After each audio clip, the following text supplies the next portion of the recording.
El sol todavía no había terminado de asomarse por encima de los cerros, cuando Sofía Reyes Castañeda ya estaba de pie. Así había sido cada mañana durante los últimos 2 años, desde que la tierra se tragó a Aurelio y le devolvió solamente el silencio. Se levantaba antes de que la oscuridad cediera del todo. Caminaba descalza sobre el piso de cemento frío de la vecindad. Encendía el anafre con las manos todavía adormecidas y ponía a calentar el agua para el atole. Primero Mateo, siempre. Primero Mateo. Esa era la regla que se había impuesto desde el primer día que despertó viuda, y era la única regla que no había roto ni una sola vez. San Cristóbal de las Brechas era un pueblo pequeño y terco, de esos que se aferran a los costados de la montaña como si supieran que el mundo plano no los quiere. Las calles eran angostas y empedradas, con casas de adobe pintadas de colores que en otro tiempo habían sido vivos pero que los años habían deslavado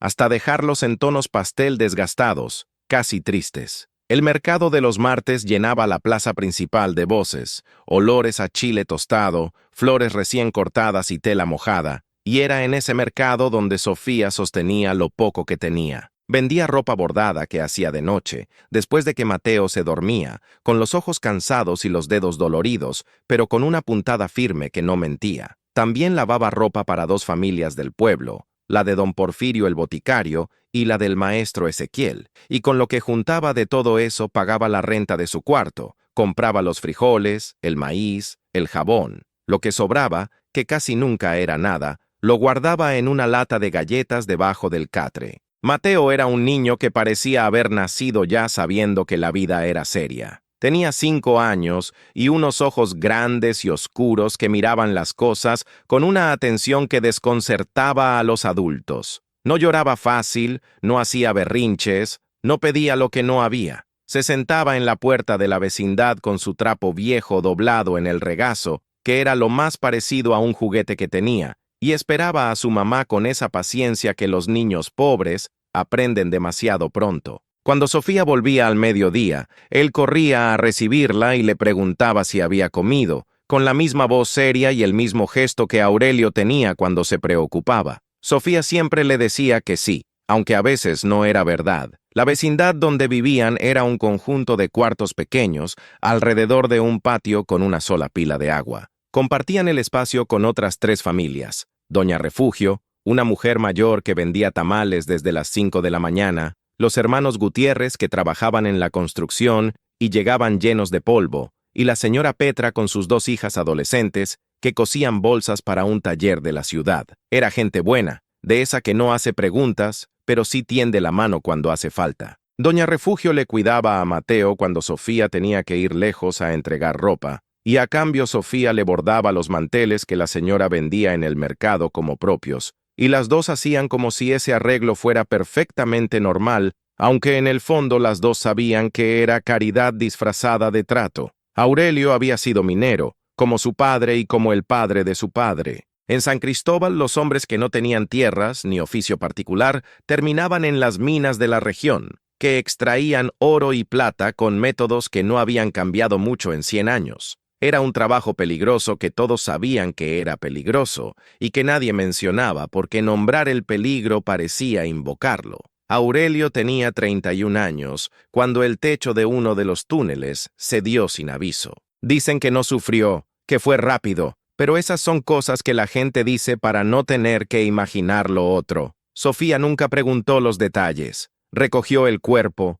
lo enterró en el panteón del pueblo con el padre Ignacio rezando al lado, y al día siguiente se levantó antes del amanecer porque Mateo necesitaba el atole caliente. La empresa minera pagó una compensación que alcanzó para los gastos del entierro y para 3 meses de renta. Después de eso, Sofía estaba sola con 4 pesos y un niño de 3 años. No tenía familia cercana. Sus padres habían muerto cuando ella era joven, criada por una tía que ya tampoco vivía. Los parientes de Aurelio eran otra historia, y no una buena. Don Ernesto Vargas Mendiola era el hermano mayor de Aurelio, y desde que eran chicos, había sido el tipo de persona que mide todo en términos de lo que puede sacar. 10 años mayor que su hermano muerto, con bigote espeso y manos de hombre que nunca había trabajado la tierra aunque presumía conocerla, Ernesto vivía en una casa más grande que la de todos sus vecinos en San Cristóbal, producto de negocios que nadie entendía del todo bien, pero que siempre rendían. Había tenido 2 esposas, ninguna contenta, y 3 hijos que lo visitaban lo menos posible. Era el tipo de hombre que en la iglesia se sentaba en primera fila y afuera de ella hacía exactamente lo que le convenía. Cuando Aurelio murió, Ernesto se apareció en la vecindad con cara de condolencia y ojos de inventario. Miró el cuarto pequeño, el catre angosto, la ropa colgada en un cordel, al niño que lo miraba sin sonreír, y dijo que era una lástima, que su cuñada merecía más, que él podía ayudar. Sofía agradeció con educación y lo despidió. Ernesto volvió un mes después con una propuesta diferente, que le dejara a Mateo a él, que él lo criaría bien, que Sofía estaba muy joven para cargar con un hijo sola, y que en su casa el niño tendría lo que necesitaba. Sofía lo volvió a despedir, esa vez con menos educación. La tercera visita de Ernesto no fue a la vecindad, sino al juzgado del pueblo. El juez de San Cristóbal se llamaba Abundio Morales Pérez, un hombre de 50 y tantos años que llevaba décadas en ese cargo y que tenía la costumbre de inclinar las decisiones hacia donde soplaba el viento con más fuerza. Ernesto había tenido negocios con él en el pasado, y eso pesaba más que cualquier argumento legal. La demanda de custodia que presentó alegaba que Sofía era una madre sin medios económicos suficientes para proveer al niño, que vivía en condiciones precarias y que el menor corría riesgo de carecer de alimentación, educación y estabilidad. Todo lo que escribió era técnicamente verdad y completamente mentira al mismo tiempo, porque omitía que Sofía hacía lo imposible para que a Mateo no le faltara nada, y que el interés de Ernesto no era el bienestar del niño, sino la parcela de tierra que el padre de Aurelio había dejado a nombre de su nieto menor, que Mateo heredaría al cumplir 18 años. Era una parcela pequeña, no más de 3 hectáreas en un terreno al sur del pueblo, pero la tierra en esa zona valía cada vez más, porque algunos inversionistas de la ciudad habían empezado a comprar en la región. Ernesto lo sabía, había hecho sus cálculos y había llegado a la conclusión de que la manera más limpia de quedarse con esa tierra era quedarse con el niño que la iba a heredar. Si Mateo crecía bajo su custodia, Ernesto podría manejar los papeles a su conveniencia. Era el tipo de plan que solo funciona cuando la víctima no tiene a nadie de su lado. Sofía tuvo que contratar a un abogado con lo poco que había ahorrado en la lata de galletas. El licenciado Fuentes era un hombre honesto, pero sin recursos para pelear contra los contactos de Ernesto, y lo primero que le dijo a Sofía fue que el caso era difícil porque el juez tenía historia con el cuñado. Lo que necesitaba era algo que cambiara el peso del otro lado de la balanza, algo o alguien que hiciera que fallar en contra de ella costara más de lo que valía el favor que le debía a Ernesto.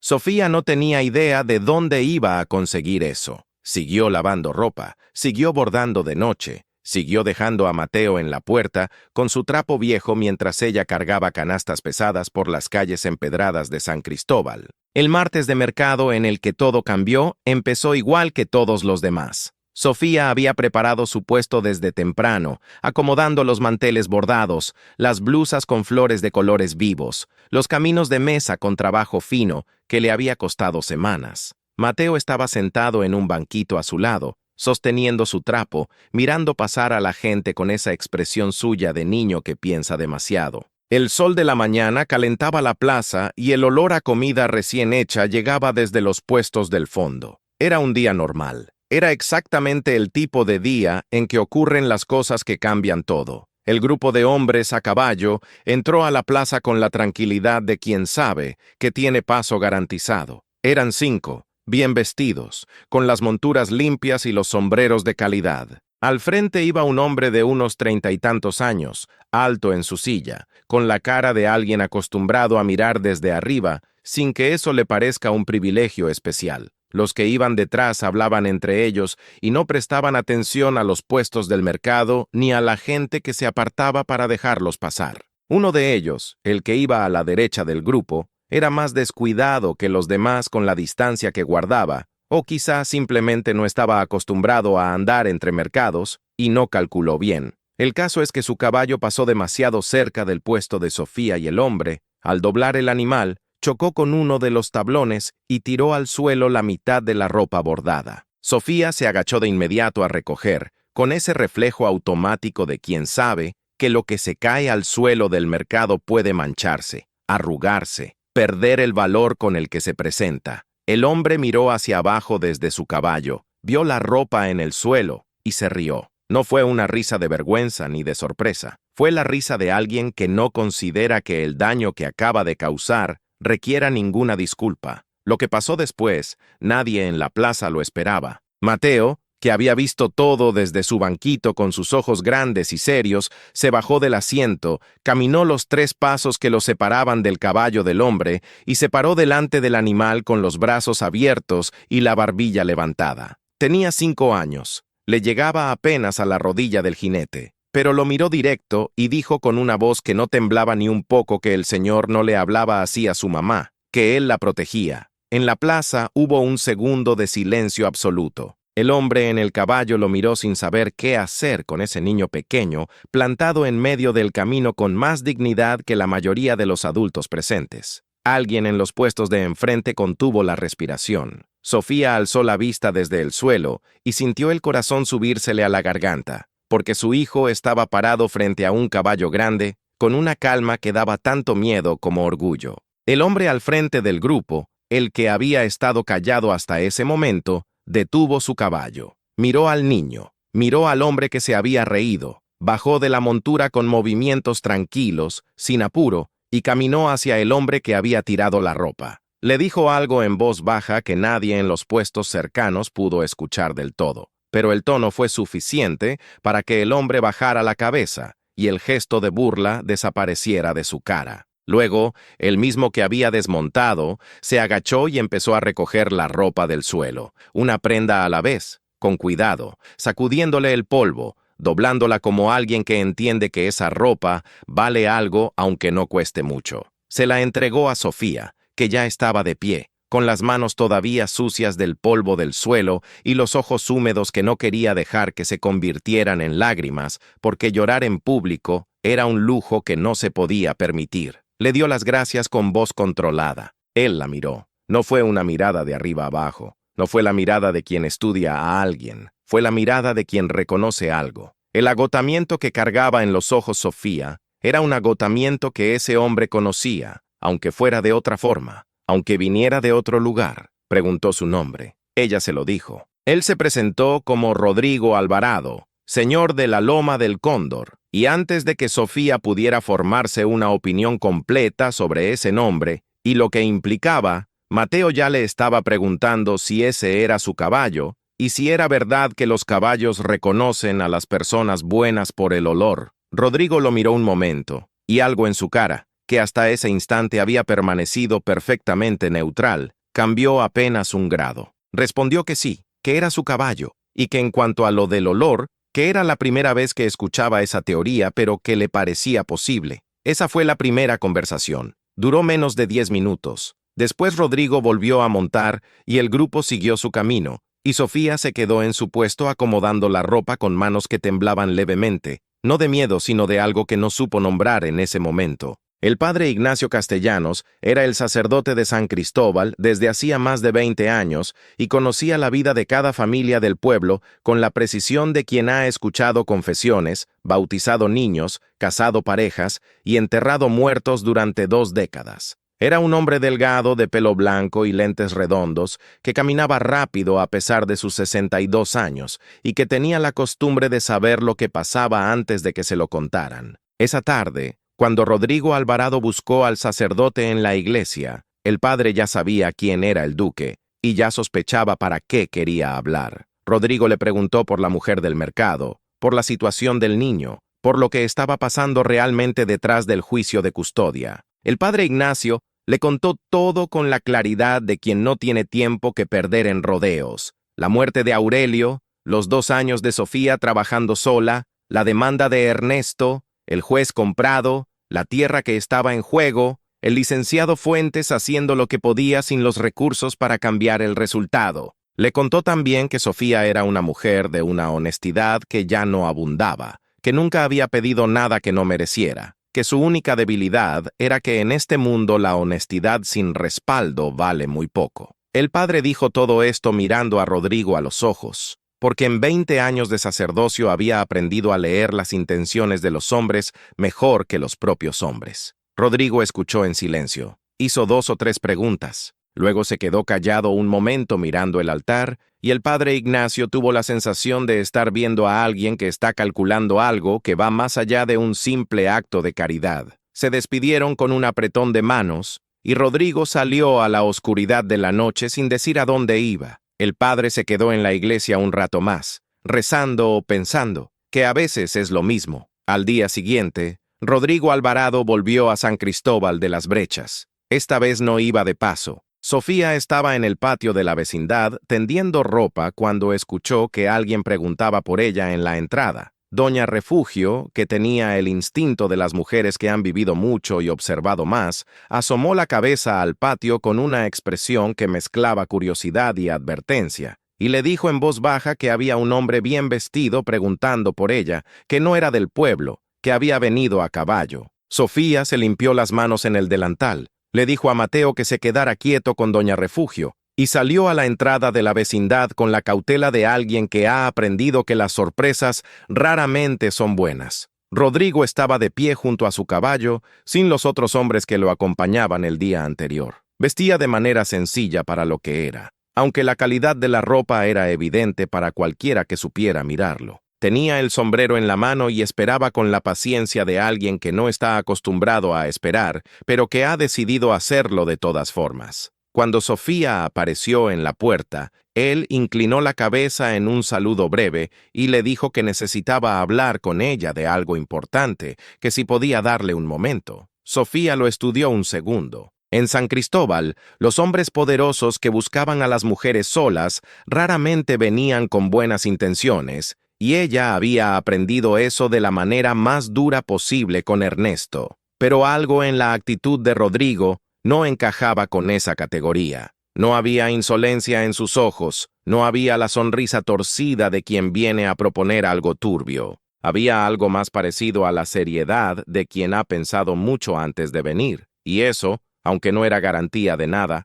era suficiente para que Sofía dijera que lo escuchaba, pero que hablaran afuera. Se sentaron en la banca de piedra que había junto a la entrada, a plena luz del día, donde cualquiera que pasara pudiera verlos. Eso también era una decisión de Sofía, y Rodrigo lo entendió sin que nadie se lo explicara. Le dijo que el padre Ignacio le había contado la situación, que entendía que ella no tenía por qué creerle de entrada, pero que tenía una propuesta que quería que escuchara completa antes de responder. Sofía cruzó los brazos, lo miró y dijo que hablara. Rodrigo explicó su situación con la misma precisión con la que debía manejar los asuntos de su hacienda. El gobernador de la región llevaba meses presionándolo para que se casara, argumentando que un hombre en su posición sin herederos legítimos y sin esposa generaba incertidumbre jurídica sobre el futuro del ducado y las tierras asociadas. Era una presión que tenía más de política que de moralidad, porque el gobernador tenía varios candidatos de familia poderosa que querían aliarse a través del matrimonio con la Loma del Cóndor, y la negativa de Rodrigo a casarse los mantenía en espera. Para renovar los permisos de la hacienda, que vencían en 6 meses, el gobernador había condicionado la firma a que Rodrigo presentara esposa. Era, como casi todo en esa región, un asunto de poder disfrazado de protocolo. Rodrigo no quería casarse. Había estado casado con Isabel 4 años, y cuando la perdió junto con el hijo que nacía, algo en él se había cerrado con una firmeza que no era tristeza solamente, sino también una decisión: no volver a construir nada que pudiera derrumbarse de esa manera. Pero el problema del gobernador era real, y los permisos eran necesarios. Lo que necesitaba era un nombre, una presencia, una esposa que existiera en los documentos y en las apariciones oficiales. Alguien que viviera en la hacienda sin que eso implicara nada que ella no quisiera que implicara. A cambio, Sofía tendría el apellido Alvarado de Cienfuegos, que era suficientemente pesado como para que ningún juez de pueblo se atreviera a fallar en contra de ella en un juicio de custodia, y tendría un techo, comida, seguridad para el niño y el respeto de todos en la hacienda mientras durara el arreglo. Si en algún momento ninguno de los dos quería continuar, el asunto podía deshacerse con discreción y con los documentos necesarios para dejar a ambos en una posición digna. Sofía escuchó todo sin interrumpir. Cuando Rodrigo terminó, ella permaneció en silencio un momento mirando las piedras del suelo, y luego le dijo que no. Lo dijo sin drama, sin explicar demasiado. Solo que no. Rodrigo recibió la respuesta sin cambiar la expresión. Le dijo que entendía. Le pidió que si en algún momento cambiaba de opinión, lo hiciera saber al padre Ignacio, se puso el sombrero y se fue. Sofía entró a la vecindad, recogió la ropa del tendedero y esa noche bordó hasta las 2 de la mañana sin poder quitarse la propuesta de la cabeza, calculando si había algo que se le escapara, si había trampa donde no la veía, si era posible que un hombre como ese no quisiera nada más de lo que había dicho que quería. Llegó a la conclusión de que no lo sabía, y cuando uno no sabe, lo más seguro es quedarse donde está. Rodrigo volvió 4 días después. Esta vez trajo consigo una carta del licenciado Fuentes, el propio abogado de Sofía, en la que el licenciado le explicaba que había revisado los términos del acuerdo que el duque le había propuesto, y que, desde el punto de vista legal, la protección que ese apellido ofrecía al niño era real y considerable. El juez Abundio Morales, explicaba la carta, había fallado en contra de familias mucho más establecidas que Sofía, pero nunca había tenido el valor de enfrentarse a las familias de Hacienda, porque esas familias tenían acceso al gobernador y el gobernador tenía acceso a su cargo. Si Mateo llevaba el apellido Alvarado, la demanda de Ernesto se convertía en una molestia sin pies, porque pelear contra un duque requería recursos que Ernesto no tenía. Sofía leyó la carta 2 veces. Le devolvió el papel a Rodrigo y le dijo que no por segunda vez, pero esta vez tardó un poco más en decirlo. Rodrigo no insistió, recogió la carta, dijo que la oferta seguía en pie por si cambiaba de opinión, y se fue de nuevo. El padre Ignacio, que se había enterado de las 2 visitas por los mismos canales misteriosos por los que se enteraba de todo en el pueblo, fue a visitar a Sofía esa tarde, y le dijo que no le tocaba a él decirle qué hacer, pero que en su experiencia de 20 años había aprendido que el orgullo es un lujo que los pobres no siempre pueden darse. Sofía le dijo con respeto que lo que le preocupaba no era el orgullo, sino la prudencia, porque aceptar vivir bajo el techo de un hombre que apenas conocía no era solamente una cuestión de papeles y apellidos.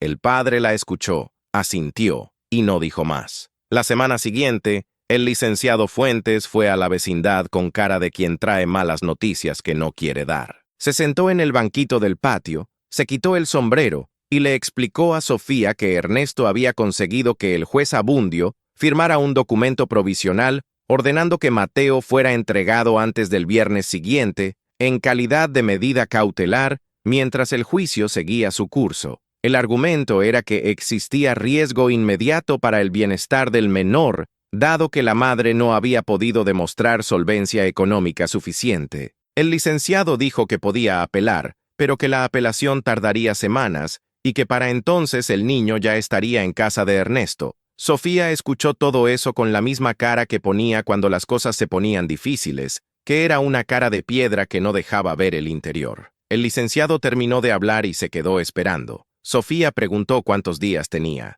El licenciado dijo que el documento estaba fechado ese mismo día, que el viernes era en 3 días. Sofía le dijo que le agradecía, lo despidió y entró al cuarto donde Mateo estaba durmiendo la siesta con su trapo viejo pegado al pecho. Lo miró dormir un rato, pensó en Aurelio, en lo que él habría hecho en esa situación, y la respuesta que le llegó fue simple. Aurelio habría hecho lo que fuera necesario para que Mateo estuviera bien, sin importar qué. Sin consultar el orgullo. Sofía salió de la vecindad y fue directo a la iglesia a buscar al padre Ignacio. El padre la escuchó. Fue al cuarto de atrás, sacó un papel y pluma, y escribió una nota para Rodrigo Alvarado. La mandó con el muchacho que hacía los mandados de la iglesia, con instrucciones de que la entregara esa misma tarde en la Loma del Cóndor. Sofía se quedó en la banca de la primera fila de la iglesia, mirando el altar, sin rezar exactamente, más bien revisando hacia adentro si había algo que se le estuviera pasando por alto. Llegó a la conclusión de que no, que esto era lo que era, una decisión práctica tomada en el momento en que ya no había más alternativas prácticas, que el corazón no tenía nada que ver. Rodrigo llegó a San Cristóbal al día siguiente por la mañana. No traía a ninguno de sus hombres, solo a un asistente de confianza llamado Bernardo, un hombre callado y leal que llevaba años en la hacienda y que hacía con discreción todo lo que necesitaba discreción. Fueron directo a la iglesia, donde el padre Ignacio los esperaba junto con Sofía y Mateo, que iba de la mano de su madre con su trapo doblado en el bolsillo del pantalón. Rodrigo se agachó hasta quedar a la altura de Mateo y le habló directamente, sin el tono condescendiente que los adultos suelen usar con los niños pequeños. Le dijo que iba a casarse con su mamá, que eso significaba que iban a vivir en su hacienda, que él iba a ocuparse de que estuvieran bien, y que si en algún momento el niño tenía alguna pregunta o algún problema, podía decírselo. Mateo lo miró con sus ojos grandes y serios durante un momento, y luego preguntó si en la hacienda había caballos. Rodrigo dijo que sí, que varios. Mateo dijo que bien, y eso fue todo. Sofía observó ese intercambio desde arriba y sintió algo que no supo si era ternura o alarma, porque Mateo no confiaba fácil en nadie y acababa de aceptar a ese hombre con una pregunta sobre caballos. Luego pensó que los niños a veces saben cosas que los adultos tardan meses en descubrir, y guardó el pensamiento para después. La ceremonia fue el jueves por la mañana, 2 días antes de la fecha límite del documento del juez. El padre Ignacio ofició con la seriedad de siempre. Bernardo y doña Refugio fueron los testigos, y Mateo estuvo de pie junto a su madre durante toda la ceremonia, sosteniéndole la mano con sus dedos pequeños y mirando todo con esa atención suya que no se perdía ningún detalle. Rodrigo dijo sus promesas con voz clara y sin rodeos, y cuando llegó el momento de las que iban fuera del rito oficial, miró a Sofía y le dijo que nadie bajo su techo iba a necesitar nada que él pudiera darles, y que eso incluía el respeto que merecían sin tener que pedirlo. Sofía dijo sus promesas también, con voz firme, porque si algo había aprendido en 2 años de hacer lo imposible sola, era que las palabras dichas en voz alta crean una obligación que las dichas en silencio no siempre tienen. Salieron de la iglesia casados. Mateo preguntó si podían comer antes de irse porque tenía hambre. Doña Refugio había preparado tamales, y desayunaron los 4 en la banca del atrio de la iglesia mientras Bernardo esperaba con los caballos. Fue la cosa más extraña y más tranquila de todo ese día. Esa tarde, el licenciado Fuentes entregó en el juzgado los documentos del matrimonio con el nuevo apellido de Sofía. El juez Abundio los recibió, los revisó y no dijo nada durante un momento largo. Luego guardó los papeles, firmó la suspensión de la medida cautelar y le dijo al licenciado en voz muy baja que el caso iba a necesitar revisión adicional antes de cualquier resolución. El licenciado Fuentes salió del juzgado y fue directo a casa de doña Refugio a dejarle la noticia a Sofía, que ya estaba preparando sus cosas para partir a la hacienda. Ernesto se enteró esa misma tarde. La persona que le contó no supo describir bien la expresión de su cara porque cambiaba demasiado rápido, de la sorpresa a la rabia a algo que se parecía al cálculo. Se encerró en su casa y no salió hasta el día siguiente. La hacienda de la Loma del Cóndor quedaba al norte de Oaxaca, entre cerros cubiertos de vegetación densa que cambiaba de color con las horas del día. El camino desde San Cristóbal tardaba casi 2 horas a caballo, por veredas que subían y bajaban con una irregularidad que al principio desconcertaba pero que con el tiempo se volvía familiar. Sofía hizo el camino en una carreta que Bernardo había traído para las cosas, con Mateo a su lado mirando el paisaje por primera vez en su vida, con ojos que no habían visto nada más allá del pueblo. Preguntaba el nombre de cada cosa que veía, ese árbol, ese pájaro, esa flor amarilla al borde del camino. Sofía respondía lo que sabía, y cuando no sabía le decía que lo iba a averiguar, que para eso estaba la pregunta. Rodrigo iba a caballo, un poco adelante, y de vez en cuando se daba vuelta para verificar que la carreta siguiera bien el camino. Sofía lo notó las primeras 2 veces, y luego decidió no seguir contando. La hacienda apareció al doblar un cerro, y fue la primera vez en todo el día que Sofía no supo qué cara poner. Era grande, mucho más grande de lo que había imaginado, con una fachada larga de piedra y adobe pintado de blanco que reflejaba la luz de la tarde, un portón de madera gruesa, un patio interno con árboles altos y una fuente en el centro, corrales al fondo donde se escuchaban los caballos y una cantidad de cuartos y pasillos que desde afuera parecían imposibles de memorizar. Era el tipo de lugar que a Sofía le costaba trabajo pensar como un hogar, porque los hogares que ella conocía tenían paredes delgadas y techos bajos y el ruido de los vecinos al otro lado. La señora Carmen Altamirano salió a recibirlos en el portón antes de que la carreta se detuviera del todo. Era una mujer de 60 años, rechoncha y firme, con el pelo recogido en un chongo apretado y un delantal limpio, aunque era evidente que venía de la cocina. Tenía una cara de las que no regalan sonrisas fáciles, pero cuando sonríen es porque lo sienten de verdad, y en ese momento, mirando a Sofía y a Mateo bajar de la carreta, sonrió de esa manera. Le dijo a Sofía bienvenida con una simplicidad que no tenía ni condescendencia ni teatralidad, y le dijo a Mateo que si tenía hambre había pan recién hecho,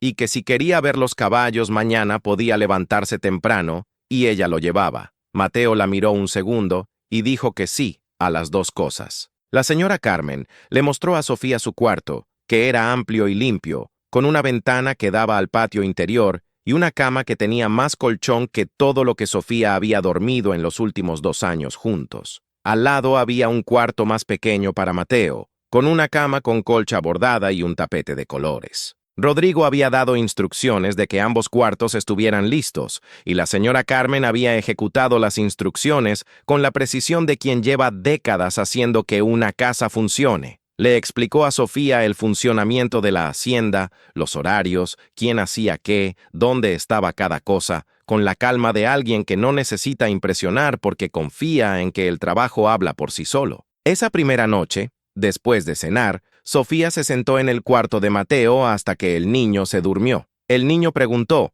antes de cerrar los ojos, si iban a quedarse ahí. Sofía le dijo que sí, por un tiempo. Mateo preguntó si el señor Rodrigo era bueno. Sofía tardó un momento en responder y luego le dijo que sí creía que sí. Mateo dijo que él también lo creía, porque los caballos lo reconocían y los caballos sabían. Y se quedó dormido con su trapo viejo al lado de la colcha bordada. Las dos cosas juntas sin ninguna contradicción. Los primeros días en la Loma del Cóndor fueron extraños de una manera que Sofía no sabía bien cómo describir. No era incomodidad exactamente, aunque algo de eso había. Era más bien la sensación de moverse dentro de un espacio que todavía no conocía las reglas de su cuerpo, como cuando uno entra a una habitación oscura y camina despacio porque no sabe dónde están los muebles. La hacienda era grande y silenciosa de una manera que el pueblo nunca había sido, un silencio lleno de sonidos que eran nuevos para ella, el viento entre los árboles del patio,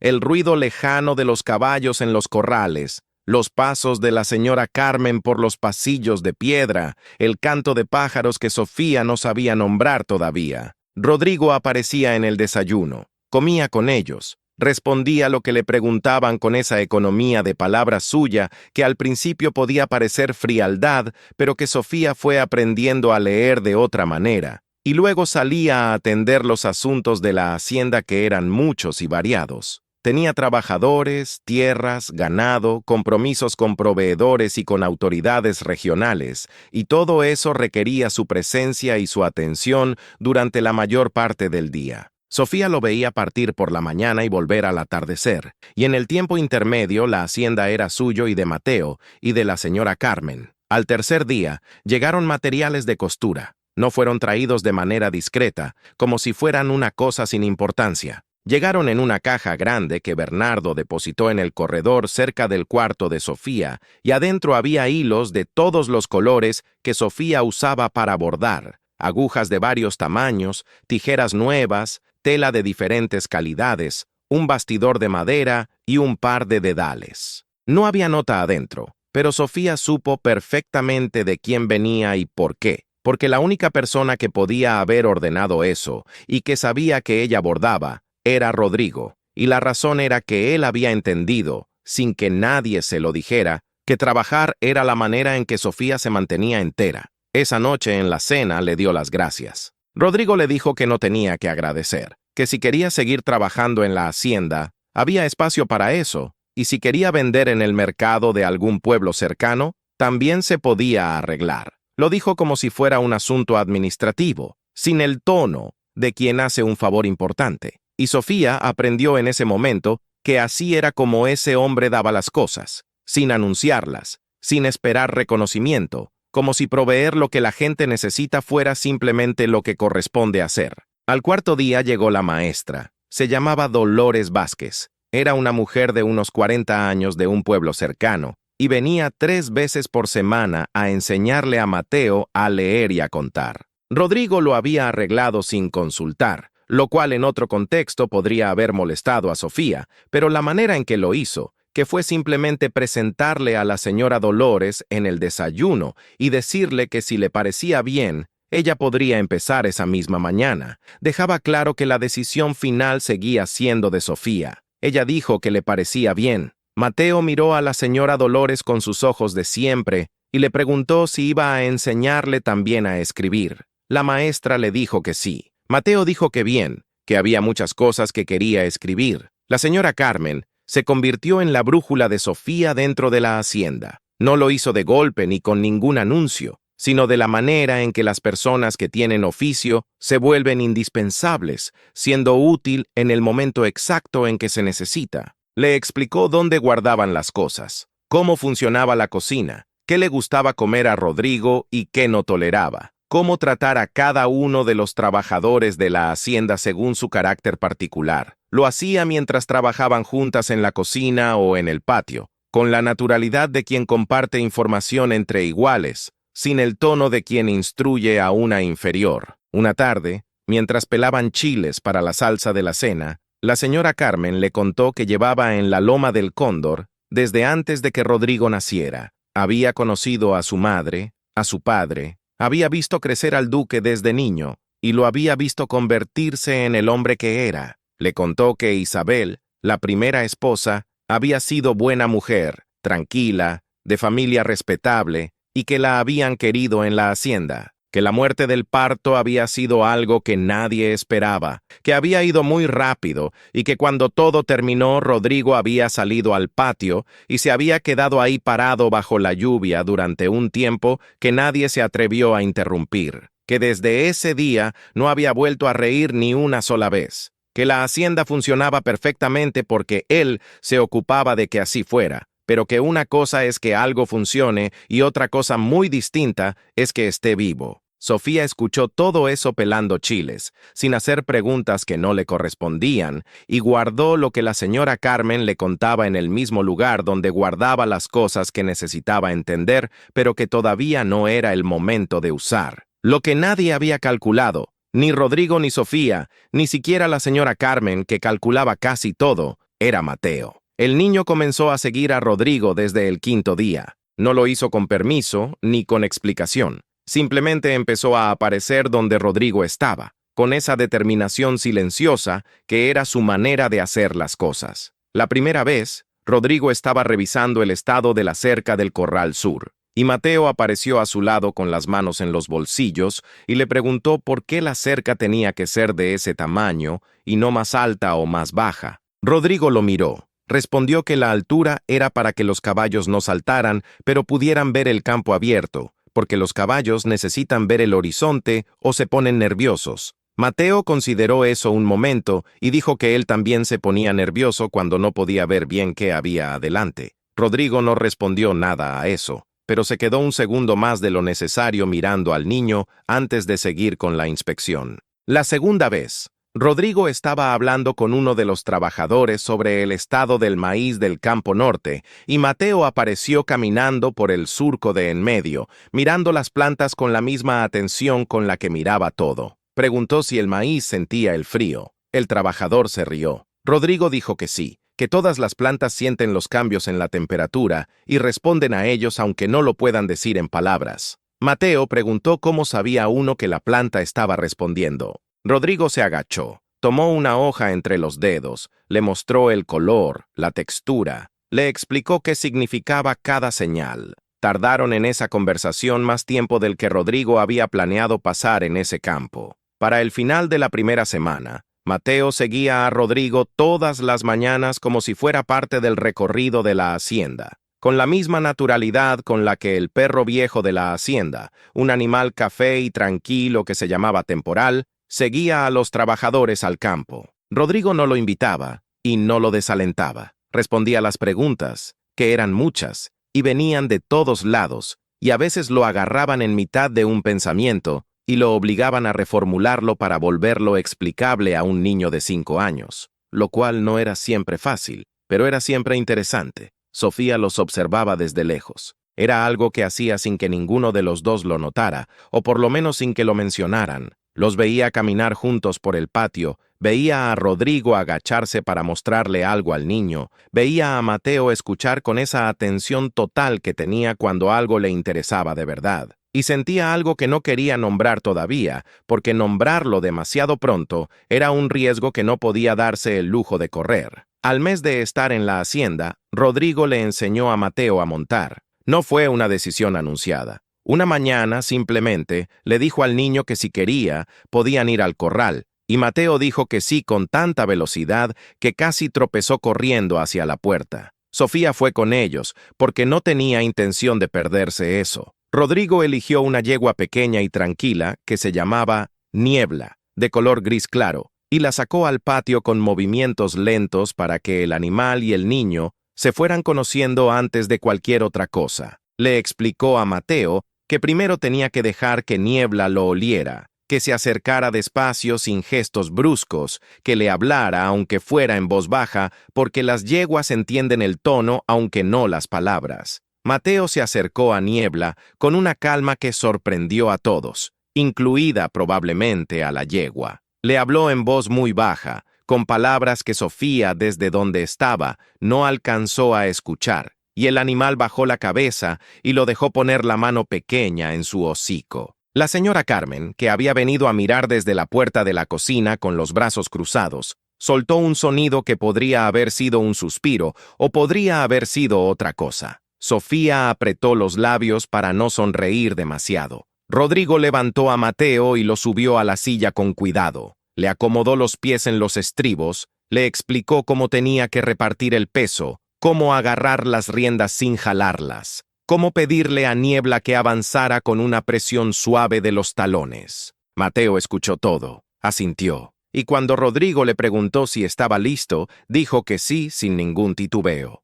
Niebla dio los primeros pasos, y Mateo se acomodó en la silla con una naturalidad que no tenía ninguna explicación racional para un niño que nunca había montado, y Sofía pensó que había cosas en ese niño que venían de algún lugar que ella no había podido enseñarle porque ella tampoco las tenía. Rodrigo caminó al lado de Niebla durante toda la vuelta al patio, con una mano cerca del animal sin tocarlo, listo para intervenir si algo salía mal. Nada salió mal. Mateo dio la vuelta completa y cuando bajó preguntó si podían hacer otra. Esa tarde, en la cena, Mateo le contó a la señora Carmen cada detalle de la lección con la precisión de quien no quiere que ningún elemento se pierda. Rodrigo comió en silencio escuchando la narración del niño, y la señora Carmen, que era mujer de observación, notó que en algún momento de ese relato la comisura de los labios del duque se movió hacia arriba apenas, casi nada, en algo que en cualquier otra persona habría sido una sonrisa,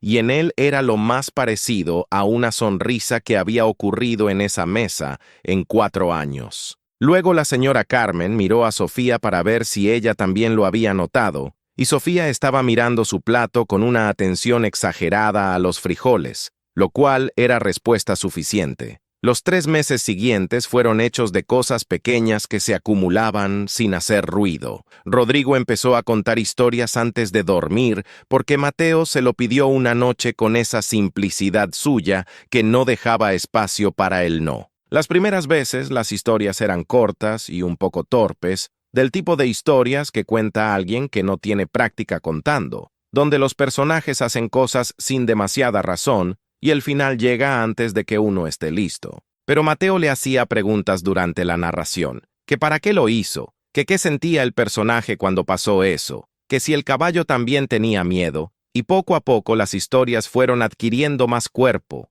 más detalle, más vida interior en los personajes. Para el segundo mes, Mateo se dormía después de que Rodrigo terminaba, y a veces ni siquiera terminaba porque el niño ya estaba dormido, y entonces Rodrigo cerraba el cuarto con cuidado y caminaba por el pasillo de regreso a sus propios asuntos. Una noche, Sofía estaba bordando en el corredor al lado de una lámpara cuando Rodrigo pasó de regreso del cuarto de Mateo. Se detuvo un momento. Le preguntó qué estaba bordando. Ella le mostró la tela, que era un mantel con flores de bugambilia que había empezado para vender en el mercado de Ejutla. Rodrigo miró el trabajo un momento, dijo que era bonito, y se quedó parado ahí, como si no hubiera decidido todavía si seguir o quedarse. Sofía le preguntó si quería sentarse. Él se sentó. Ella siguió bordando. Él sacó un libro que llevaba bajo el brazo y lo abrió. Estuvieron así una hora, en silencio, ella bordando y él leyendo, y cuando Rodrigo se levantó para ir a dormir dijo buenas noches,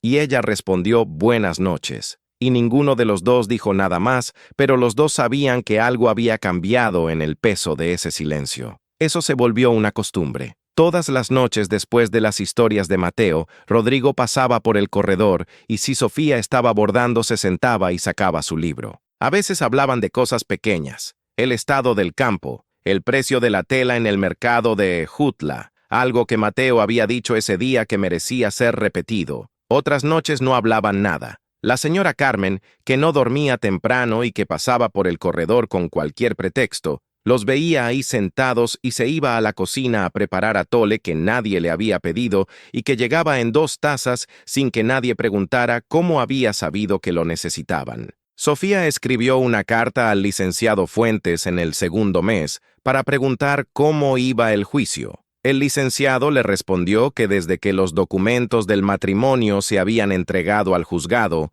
el juez Abundio no había vuelto a mover el expediente, que Ernesto había ido 2 veces al juzgado a presionar y las 2 veces había salido con las manos vacías, que por el momento la situación estaba quieta. Sofía le agradeció, guardó la carta, y esa noche en el corredor le contó a Rodrigo lo que decía el licenciado. Él escuchó, dijo que era buena noticia, y luego preguntó cómo estaba ella. No el juicio, no el niño, ella. Sofía tardó en responder porque era una pregunta a la que no estaba acostumbrada. Le dijo que estaba bien, que estaba descansando más que antes, que la hacienda le gustaba más de lo que había esperado. Él asintió. Y siguieron en silencio, pero era un silencio diferente al de las primeras semanas, más cómodo, más honesto, del tipo que solo existe entre personas que ya no necesitan fingir que el otro no está ahí. Fue en el tercer mes cuando Mateo le preguntó a Rodrigo una tarde, mientras caminaban por el campo norte revisando el maíz,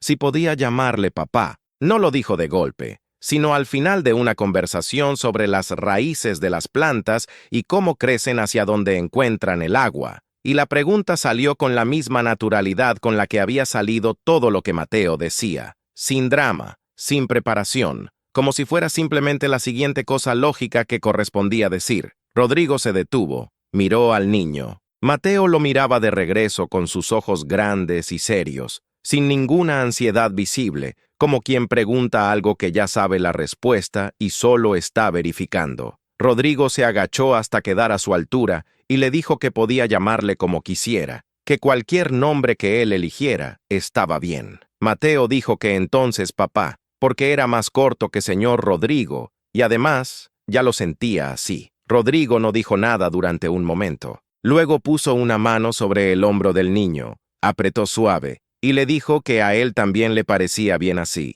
Esa noche, Rodrigo no fue al corredor después de las historias. Sofía esperó un rato, y luego pensó que probablemente estaba cansado, y siguió bordando sola. No supo que Rodrigo estaba en su cuarto sentado en el borde de la cama con los codos en las rodillas y la cabeza entre las manos, sintiendo algo que no había sentido en 4 años y que le costaba trabajo reconocer porque se parecía peligrosamente a querer pertenecer a algo de nuevo. Lo que Ernesto estaba haciendo en ese tiempo no lo sabía nadie en la hacienda todavía. Ernesto había pasado el primer mes después del matrimonio en un estado que sus vecinos describían como muy callado, que para alguien que generalmente tenía opinión, sobre todo era señal de que algo estaba planeando. Fue a ver al juez Abundio 2 veces, como ya sabía el licenciado Fuentes, y las 2 veces el juez le dijo que el caso había cambiado de peso y que él no tenía los recursos para enfrentar a la familia Alvarado sin respaldo desde arriba.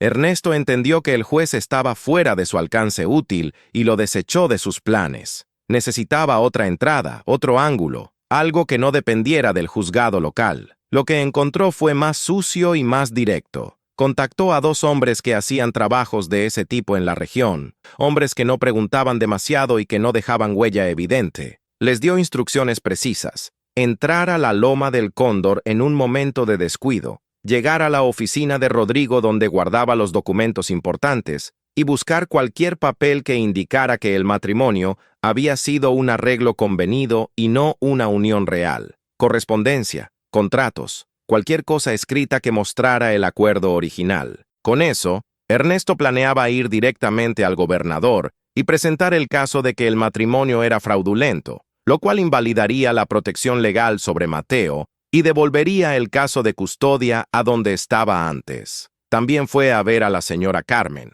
No fue a la hacienda, que habría sido demasiado evidente, sino que mandó un recado con un intermediario diciéndole que quería hablar con ella en el pueblo la próxima vez que bajara al mercado. La señora Carmen recibió el recado, lo leyó y no fue a hablar con Rodrigo de inmediato, porque primero quería saber qué quería Ernesto antes de alarmar a nadie. Fue al pueblo el siguiente martes y se sentó frente a Ernesto en la cantina con los brazos cruzados y la expresión de alguien que tiene todo el tiempo del mundo y ninguna paciencia. Ernesto le dijo que sabía que ella llevaba décadas en la hacienda, que conocía todos los secretos de esa familia, y que si le contaba lo que sabía del matrimonio de Rodrigo con esa mujer, él le garantizaba una compensación económica que le permitiría retirarse cómodamente. La señora Carmen lo escuchó hasta el final sin cambiar la expresión. Luego le dijo que el matrimonio de don Rodrigo era un matrimonio como cualquier otro y que ella no tenía secretos que vender, y que si Ernesto la volvía a contactar por cualquier medio, ella le haría saber al duque lo que acababa de pasarle, con nombres y detalles. Se levantó, pagó su café aunque no tenía por qué pagarlo, y se fue sin darle la espalda hasta que estuvo en la puerta. De regreso en la hacienda le contó todo a Rodrigo esa misma tarde. Rodrigo la escuchó con la cara quieta que tenía cuando algo lo preocupaba, pero no quería que se notara. Le dijo que había hecho bien, que no debía responder ningún otro contacto de Ernesto y que si necesitaba salir al pueblo que lo dijera para que alguien la acompañara. La señora Carmen dijo que no necesitaba niñera, pero que aceptaba el acompañamiento en principio. Luego preguntó si iba a decirle a Sofía. Rodrigo dijo que todavía no, que no quería preocuparla sin necesidad mientras no hubiera nada concreto que enfrentar. Eso fue una decisión que luego reconocería como imperfecta, no porque fuera maliciosa, sino porque el hábito de cargarlo todo solo era en él tan profundo como en Sofía. La noche que los hombres de Ernesto entraron a la hacienda fue una noche de luna nueva, que era cuando la oscuridad es más completa y la gente duerme más pesado porque el silencio es distinto. Habían estudiado el lugar. Sabían que la entrada al corredor de la oficina de Rodrigo estaba en el lado sur de la hacienda, y habían encontrado un punto en la barda donde las piedras permitían subir con cierta facilidad. Entraron pasadas las 2 de la mañana, en silencio, con los movimientos de quien ha hecho ese tipo de cosas antes. Mateo no dormía. No era la primera vez que le costaba trabajo dormir. Tenía esas noches de vez en cuando desde que era muy pequeño, noches en que su cabeza seguía trabajando cuando el cuerpo ya debería estar quieto. Estaba acostado en su cama, mirando el techo cuando escuchó algo que no encajaba con los sonidos normales de la hacienda. No fue un ruido fuerte, fue más bien la ausencia de ciertos sonidos y la presencia de otros. Una diferencia en el patrón que su atención, entrenada en 2 años de esperar solo en la puerta de la vecindad mientras su madre no llegaba, identificó de inmediato. Se levantó de la cama sin hacer ruido. Fue descalzo por el pasillo hasta el cuarto de Rodrigo, que estaba 2 puertas más allá del suyo. Tocó una vez, suave, y esperó. Rodrigo tardó unos segundos en responder, pero respondió rápido porque era hombre de sueño ligero. Y cuando abrió la puerta y vio al niño de pie en el pasillo con la cara seria y los ojos completamente despiertos, supo antes de que Mateo dijera nada que algo estaba mal. Mateo le dijo en voz muy baja que había escuchado algo en el lado sur, que no era el ruido normal de la hacienda. Rodrigo lo miró un segundo, asintió. Le dijo que se quedara en su cuarto y cerrara la puerta por dentro, y que no saliera hasta que él fuera a buscarlo. Mateo dijo que bien, con la misma calma con la que había dicho todo desde el primer día en la plaza. Rodrigo se vistió en la oscuridad con los movimientos de alguien que sabe exactamente dónde está cada cosa en su cuarto, aunque no pueda verla. Tomó la lámpara, pero no la encendió todavía. Salió al pasillo con cuidado de no hacer ruido en el piso de piedra y caminó hacia el lado sur de la hacienda, con esa clase de silencio que no es ausencia de movimiento, sino control total de cada uno. Era hombre que había crecido en esa hacienda, que conocía cada tabla que crujía y cada piedra que resonaba diferente, y eso le daba una ventaja que los intrusos no podían calcular desde afuera. Los encontró en el corredor que daba a su oficina. Eran dos, como Ernesto había contratado, y en el momento en que Rodrigo los vio, estaban intentando forzar la cerradura de la puerta con una herramienta pequeña de metal. No eran hombres torpes, pero tampoco eran los mejores en su oficio, y cuando Rodrigo encendió la lámpara y los iluminó de golpe, los dos se quedaron paralizados por el segundo suficiente para que todo lo que vino después fuera inevitable. No hubo una pelea larga. Rodrigo era más alto que cualquiera de los dos y tenía la ventaja del espacio conocido, y además Bernardo, que dormía en el cuarto del servicio cercano y que era hombre de oído fino, había escuchado algo y llegó al corredor casi al mismo tiempo que su patrón, con una lámpara propia y una expresión que dejaba claro que no estaba de buen humor. Los dos intrusos, viéndose entre Rodrigo por un lado y Bernardo por el otro, y calculando que el ruido ya era suficiente para despertar a alguien más, tomaron la decisión que toman los hombres de ese tipo cuando los números no les favorecen. Dejaron caer la herramienta y no opusieron resistencia. Rodrigo los hizo sentar en el suelo del corredor y los dejó bajo la vigilancia de Bernardo mientras iba a despertar a dos de los trabajadores de la hacienda que dormían en el cuarto del fondo. Luego mandó a uno de ellos al pueblo con un caballo a buscar al alguacil, que era hombre honesto, aunque lerdo, y se quedó en el corredor esperando con esa calma suya que no era frialdad, sino disciplina. Fue entonces cuando escuchó pasos en el pasillo de arriba. Sofía había despertado con el primer ruido de la lámpara encendiéndose, porque también era mujer de sueño ligero, entrenada en 2 años de escuchar cada sonido de la noche por si algo le pasaba a Mateo. Se había asomado al pasillo y había visto que el cuarto de Mateo estaba cerrado por dentro, como Rodrigo le había indicado al niño, pero que en el lado sur de la hacienda había luz y movimiento. Se había puesto el rebozo sobre los hombros y había bajado las escaleras con cuidado, siguiendo la luz, y cuando llegó al corredor, vio a los dos hombres en el suelo, a Bernardo de pie mirándolos, y a Rodrigo de espaldas hablando en voz baja con uno de los trabajadores. Rodrigo se dio vuelta cuando escuchó sus pasos y la miró. Sofía miró a los hombres en el suelo, miró la herramienta caída cerca de la puerta de la oficina. Entendió en un segundo lo que había pasado y lo que casi había pasado, y sintió algo que empezaba en el estómago y subía hacia la garganta, que no era exactamente miedo porque el peligro ya había pasado, sino la variante más fría del miedo que es darse cuenta del peligro cuando ya no está, pero imaginar lo que hubiera sido si sí. Le preguntó a Rodrigo si Mateo estaba bien. Rodrigo le dijo que el niño estaba en su cuarto con la puerta cerrada, que él mismo lo había mandado ahí, que estaba bien. Sofía asintió, apretó el rebozo contra el pecho y luego preguntó quién había mandado a esos hombres, aunque en el fondo ya sabía la respuesta. Rodrigo le dijo el nombre, y el nombre era el que ella esperaba, Ernesto. Le explicó lo de la señora Carmen, la visita a la cantina, el plan que había calculado su cuñado, todo lo que había guardado para sí mismo sin contarle porque no había querido preocuparla. Sofía lo escuchó. No dijo nada durante un momento. Luego le dijo que la próxima vez que algo así pasara, quería saberlo, que ella no era de las personas que se rompen con la verdad, que llevaba 2 años cargando cosas mucho más pesadas que la verdad,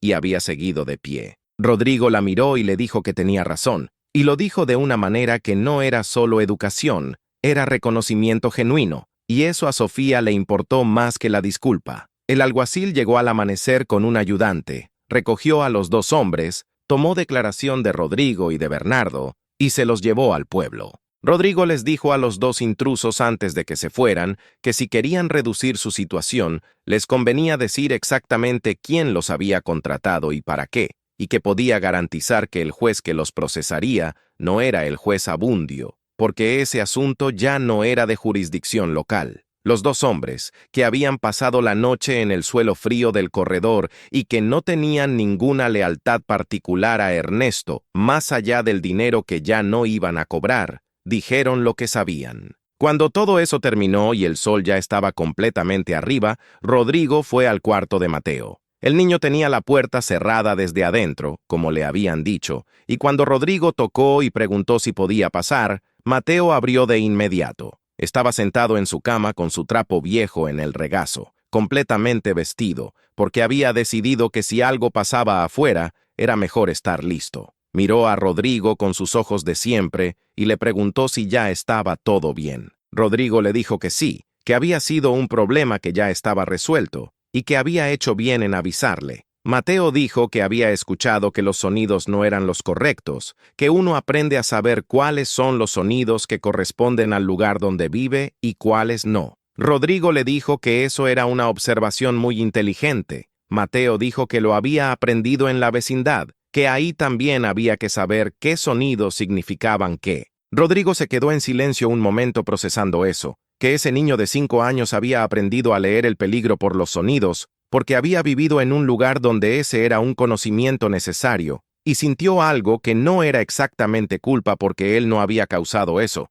pero que se le parecía en el peso. Luego salió al pasillo y se encontró con Sofía, que también venía hacia el cuarto de Mateo. Se miraron un momento, en el pasillo angosto con la luz de la mañana entrando por la ventana del fondo, y algo en ese momento era diferente a todos los momentos anteriores en ese mismo pasillo. Rodrigo le dijo que nadie iba a hacerles daño mientras él estuviera vivo. No lo dijo como declaración formal ni como promesa calculada, lo dijo porque era verdad, y porque en ese momento la verdad no cabía en él si no la decía. Sofía lo miró. Llevaba 2 años siendo la única persona que se interponía entre su hijo y lo que venía. 2 años de no tener a nadie detrás de ella, de ser siempre el último muro, de no poder aflojarse ni un momento porque si ella cedía no había nada más. Y ese hombre que hacía 4 meses no conocía, le estaba diciendo que ya no estaba sola en ese lugar, con una convicción en la voz que no era actuada ni conveniente,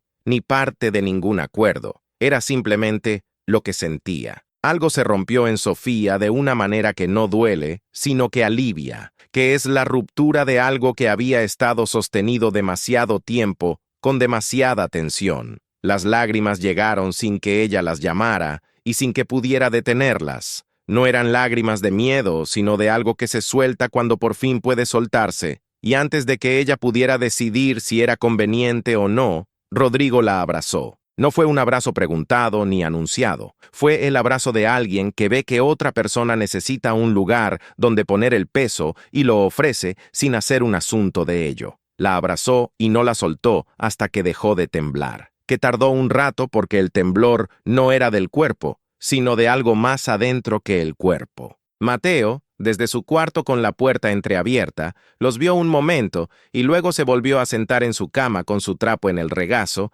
y la expresión de alguien que ha visto exactamente lo que esperaba ver y está satisfecho con eso. Esa noche ninguno de los dos fue al corredor a bordar ni a leer. Sofía se quedó en el cuarto de Mateo hasta mucho después de que el niño se durmió, mirando cómo respiraba, con esa costumbre de madre que nunca se pierde del todo de verificar que el pecho sube y baja con regularidad. Y en algún momento de esa noche larga y quieta, tuvo que ser honesta consigo misma de una manera que había estado evitando, que lo que sentía cuando Rodrigo estaba cerca ya no tenía nada que ver con el acuerdo que habían firmado, que el nombre que no había querido ponerle a lo que crecía en ella desde hacía semanas era un nombre que conocía bien, aunque hacía mucho tiempo que no lo usaba. Lo guardó adentro todavía. No porque tuviera miedo de sentirlo, sino porque no estaba segura de que fuera recíproco, y esa incertidumbre merecía respeto antes que palabras.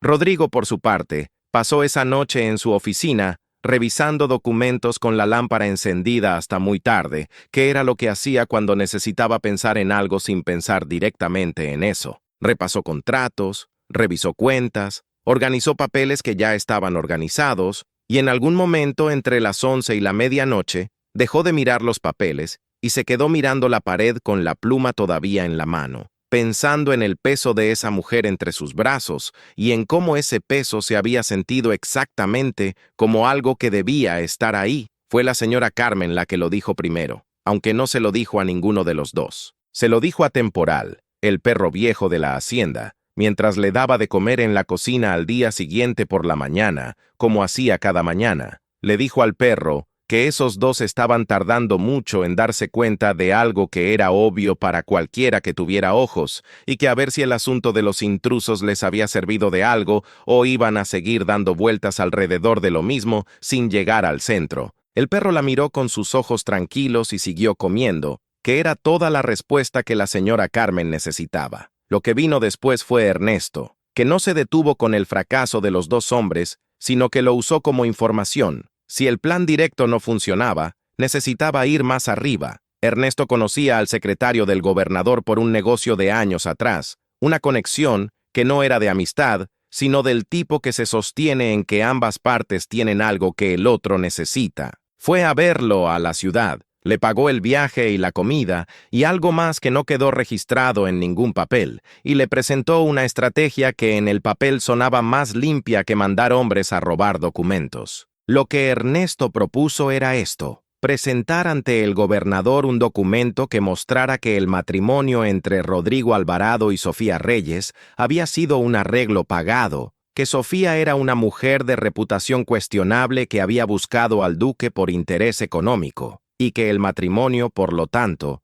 no cumplía los requisitos de una unión legítima, según las normas que el propio gobernador había establecido para las familias con permisos de hacienda en la región. Si el gobernador declaraba el matrimonio inválido, la protección legal sobre Mateo desaparecía, el caso de custodia volvía al juzgado local, y el juzgado local, con Abundio en su lugar, fallaría como Ernesto necesitaba que fallara. El documento que presentó estaba falsificado con suficiente habilidad como para ser convincente a primera vista, pero con las costuras de la mentira visibles para quien se tomara el tiempo de revisarlo con cuidado. Tenía firmas que no eran de quienes decían ser, fechas que no correspondían a lo que describían, y una versión de los hechos que mezclaba cosas verdaderas, como que Sofía había vivido en condiciones precarias y que el matrimonio había sido rápido, con cosas completamente inventadas sobre su carácter y sus intenciones. El secretario del gobernador recibió el documento un martes.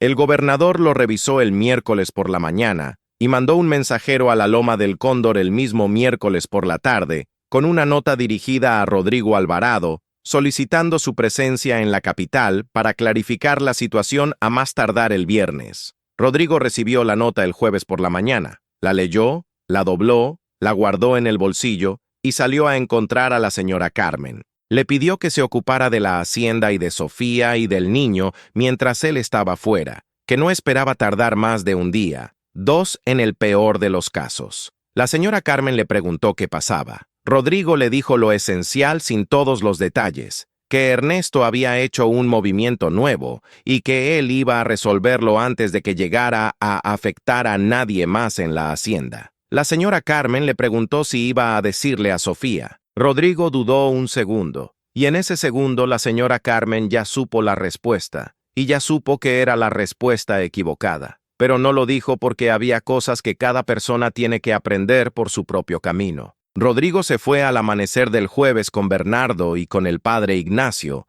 a quien había mandado buscar a San Cristóbal el día anterior con un recado que el sacerdote había respondido presentándose en la hacienda esa misma noche, sin preguntar demasiado, porque el padre Ignacio tenía la virtud de entender cuándo la situación requería presencia y no preguntas. También llevaba consigo 3 vecinos de San Cristóbal que conocían a Sofía desde siempre. Doña Refugio, que había cerrado su puesto de tamales sin queja cuando le llegó el recado, el maestro Ezequiel, que era hombre respetable y de palabra limpia, y el tendero Macedonio, que había vendido tela y jabón a Sofía durante 2 años y podía declarar sobre su carácter con la precisión de quien ha hecho negocios con alguien. El grupo llegó a la capital ese mismo jueves por la tarde, y Rodrigo fue directo al despacho del gobernador sin pasar por ningún intermediario, usando el peso de su apellido como palanca para conseguir una audiencia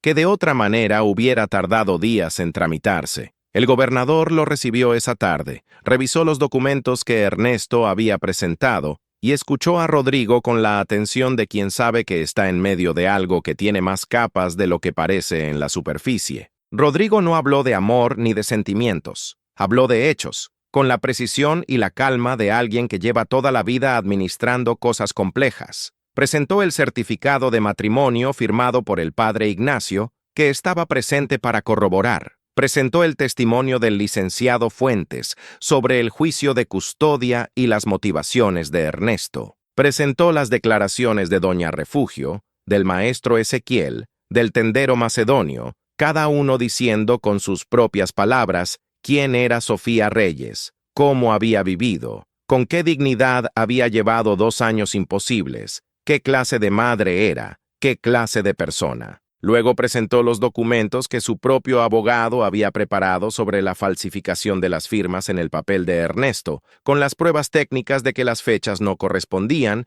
y que 2 de las 3 firmas eran imitaciones imperfectas. El gobernador tomó todo eso, lo revisó con sus asesores durante 1 hora, y cuando regresó al despacho su cara había cambiado de la cautela inicial a algo más parecido a la indignación, que era la reacción correcta ante alguien que ha falsificado documentos y presentado mentiras ante su oficina. Firmó la anulación de los documentos de Ernesto esa misma tarde, ordenó una investigación sobre la falsificación y mandó preparar una orden de arresto por fraude y falsificación de documentos públicos con el nombre de Ernesto Vargas Mendiola. Fue en ese momento, cuando Rodrigo ya tenía los papeles en la mano y el peso del asunto se había resuelto, que escuchó voces en el pasillo del despacho. Reconoció una de ellas antes de salir, porque esa voz la conocía aunque viniera de lejos y aunque él no la hubiera esperado ahí. Sofía había llegado a la capital. La señora Carmen se lo había dicho,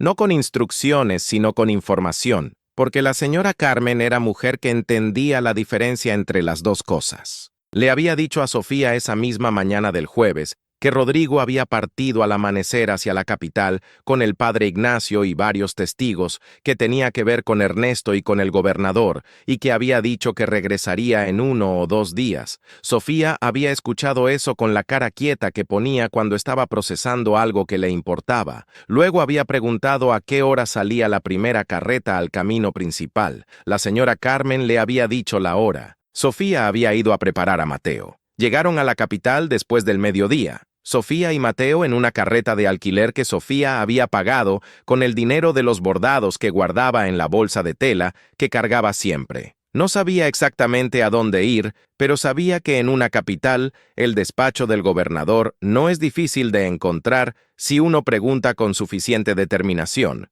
y Sofía tenía determinación de sobra. Llegó al edificio, le explicó a un asistente quién era y a quién buscaba. Y el asistente, que debió ver algo en su cara que convenía no ignorar, la hizo pasar al pasillo de espera. Fue ahí donde Rodrigo la encontró cuando salió del despacho con los papeles en la mano. Se miraron en el pasillo, Rodrigo con los documentos, Sofía con el rebozo y a Mateo de la mano, los dos procesando la presencia del otro en un lugar donde ninguno había esperado encontrarse. Mateo miró a Rodrigo y luego miró a su mamá, y luego volvió a mirar a Rodrigo con esa expresión suya de niño que observa y calcula. Sofía fue la primera en hablar. Le preguntó por qué había ido solo, sin avisarle, sin darle la oportunidad de estar ahí para lo que fuera que estuviera enfrentando. Le preguntó eso con una voz que no era reclamo, exactamente, sino algo más parecido a la exigencia honesta de alguien que quiere ser tratada como parte de algo y no como la persona a quien se protege desde lejos.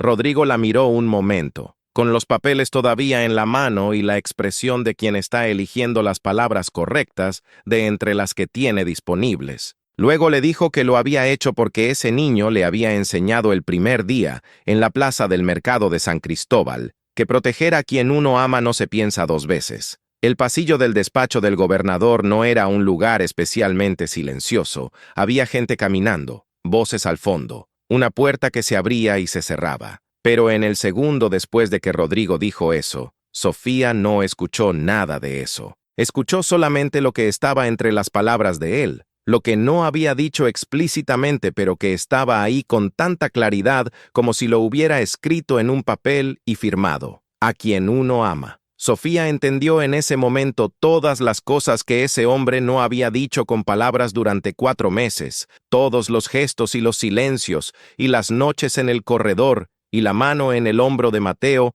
y el abrazo en el pasillo, que no había soltado hasta que ella dejó de temblar. Entendió que Rodrigo era del tipo de persona que muestra lo que siente antes de poder decirlo, y que ella había estado viendo las muestras desde el principio y eligiendo no leerlas completamente, porque leerlas significaba exponerse a algo que daba miedo. El miedo seguía ahí, pero ya no era suficiente para callarse. Sofía soltó la mano de Mateo con cuidado, le dijo en voz baja que se quedara quieto un momento y dio 2 pasos hacia Rodrigo. Él no se movió. La esperó con esa quietud suya que no era pasividad, sino la quietud de alguien que ha aprendido a no precipitar lo que merece su propio tiempo. Sofía lo miró directo, sin el rebozo entre los dos como barrera, sin la distancia que había mantenido durante 4 meses por prudencia o por miedo, o por las 2 cosas juntas, y le dijo que ella también lo amaba. Lo dijo con la misma voz con la que decía las cosas importantes, sin adornos, sin rodeos, con la directness de quien ha aprendido que el tiempo es un recurso que no siempre se puede desperdiciar en preparativos. Rodrigo tardó un segundo, no porque dudara, sino porque recibir eso requería un momento, la misma manera en que un vaso vacío durante mucho tiempo necesita un instante para aceptar que le están echando agua de verdad y no imaginándola. Luego lo que había en su cara cambió de una manera que Sofía no había visto nunca, no en 4 meses de observarlo desde lejos, ni en todas las noches del corredor, ni en ninguno de los momentos que había guardado en la memoria, con más cuidado del que se permitía admitir. Era una apertura, como cuando una ventana que ha estado cerrada mucho tiempo finalmente cede y deja entrar el aire y la luz de golpe. Le dijo que desde el primer día en la plaza, cuando ese niño pequeño se paró frente a un hombre 2 veces, su tamaño con los brazos abiertos para proteger a su madre, supo que había algo en esa familia que no se parecía a nada que hubiera conocido antes, que al principio lo había racionalizado como admiración, luego como respeto, luego como algo que no quería nombrar porque nombrarlo significaba abrirse a perderlo, y que ya no quería seguir racionalizando nada. Mateo, de pie en el pasillo con su trapo en el bolsillo y sus ojos de siempre, los observó a los dos con la atención de quien está presenciando algo que entiende perfectamente, aunque no tenga todas las palabras para describirlo. Luego miró hacia el fondo del pasillo donde había una ventana con vista a la calle, y se quedó mirando afuera con una discreción que era demasiado consciente para ser accidental en un niño de 5 años, lo cual decía mucho sobre quién era Mateo, y sobre cuánto había aprendido observando a los adultos desde la puerta de una vecindad en San Cristóbal de las Brechas. Salieron del despacho del gobernador los 3 juntos, con Rodrigo cargando los documentos bajo el brazo y Mateo entre los dos, preguntando si podían comer porque tenía hambre, que era la manera en que Mateo devolvía el mundo a su tamaño normal, cuando las cosas se ponían demasiado grandes. Encontraron una fonda cerca del edificio del gobierno, se sentaron en una mesa de madera con mantel de hule, y Rodrigo pidió lo que había sin preguntar el precio, y Mateo comió con el apetito sincero de quien ha viajado en carreta desde la mañana y no ha parado a pensar en la comida hasta que ya no puede ignorarla más. El padre Ignacio llegó a la fonda poco después, con doña Refugio y el maestro Ezequiel y el tendero Macedonio, que ya habían dado sus testimonios y estaban libres de obligaciones formales por ese día. Se sentaron todos a la misma mesa, que era grande, y la comida se extendió hasta la tarde sin que nadie pareciera tener urgencia de terminar. Doña Refugio le contó a Mateo que había cerrado su puesto de tamales por primera vez en años para venir a la capital a decirle al gobernador que su mamá era buena persona, y Mateo la miró con mucha seriedad y le dijo que eso era muy valioso, y que él no lo iba a olvidar. Doña Refugio tuvo que mirarse las manos un momento para recomponerse. El padre Ignacio, que observaba todo con la calma de quien ha visto muchas historias terminar y no se precipita a juzgar cuándo es el final de verdad, le dijo a Rodrigo en un momento en que los demás estaban distraídos con otra conversación, que Isabel habría sido feliz de saber que la hacienda tenía vida otra vez. Rodrigo lo escuchó, miró al sacerdote y le dijo que creía que sí. Fue todo lo que se dijeron sobre eso, pero era suficiente porque, entre hombres que se conocen de mucho tiempo, hay cosas que caben en muy pocas palabras. La orden de arresto contra Ernesto Vargas Mendiola fue ejecutada 2 días después, cuando el alguacil de San Cristóbal, acompañado de 2 hombres del gobierno de la región, fue a buscarlo a su casa. Los vecinos del pueblo que lo vieron salir esposado dijeron después versiones distintas de la misma historia,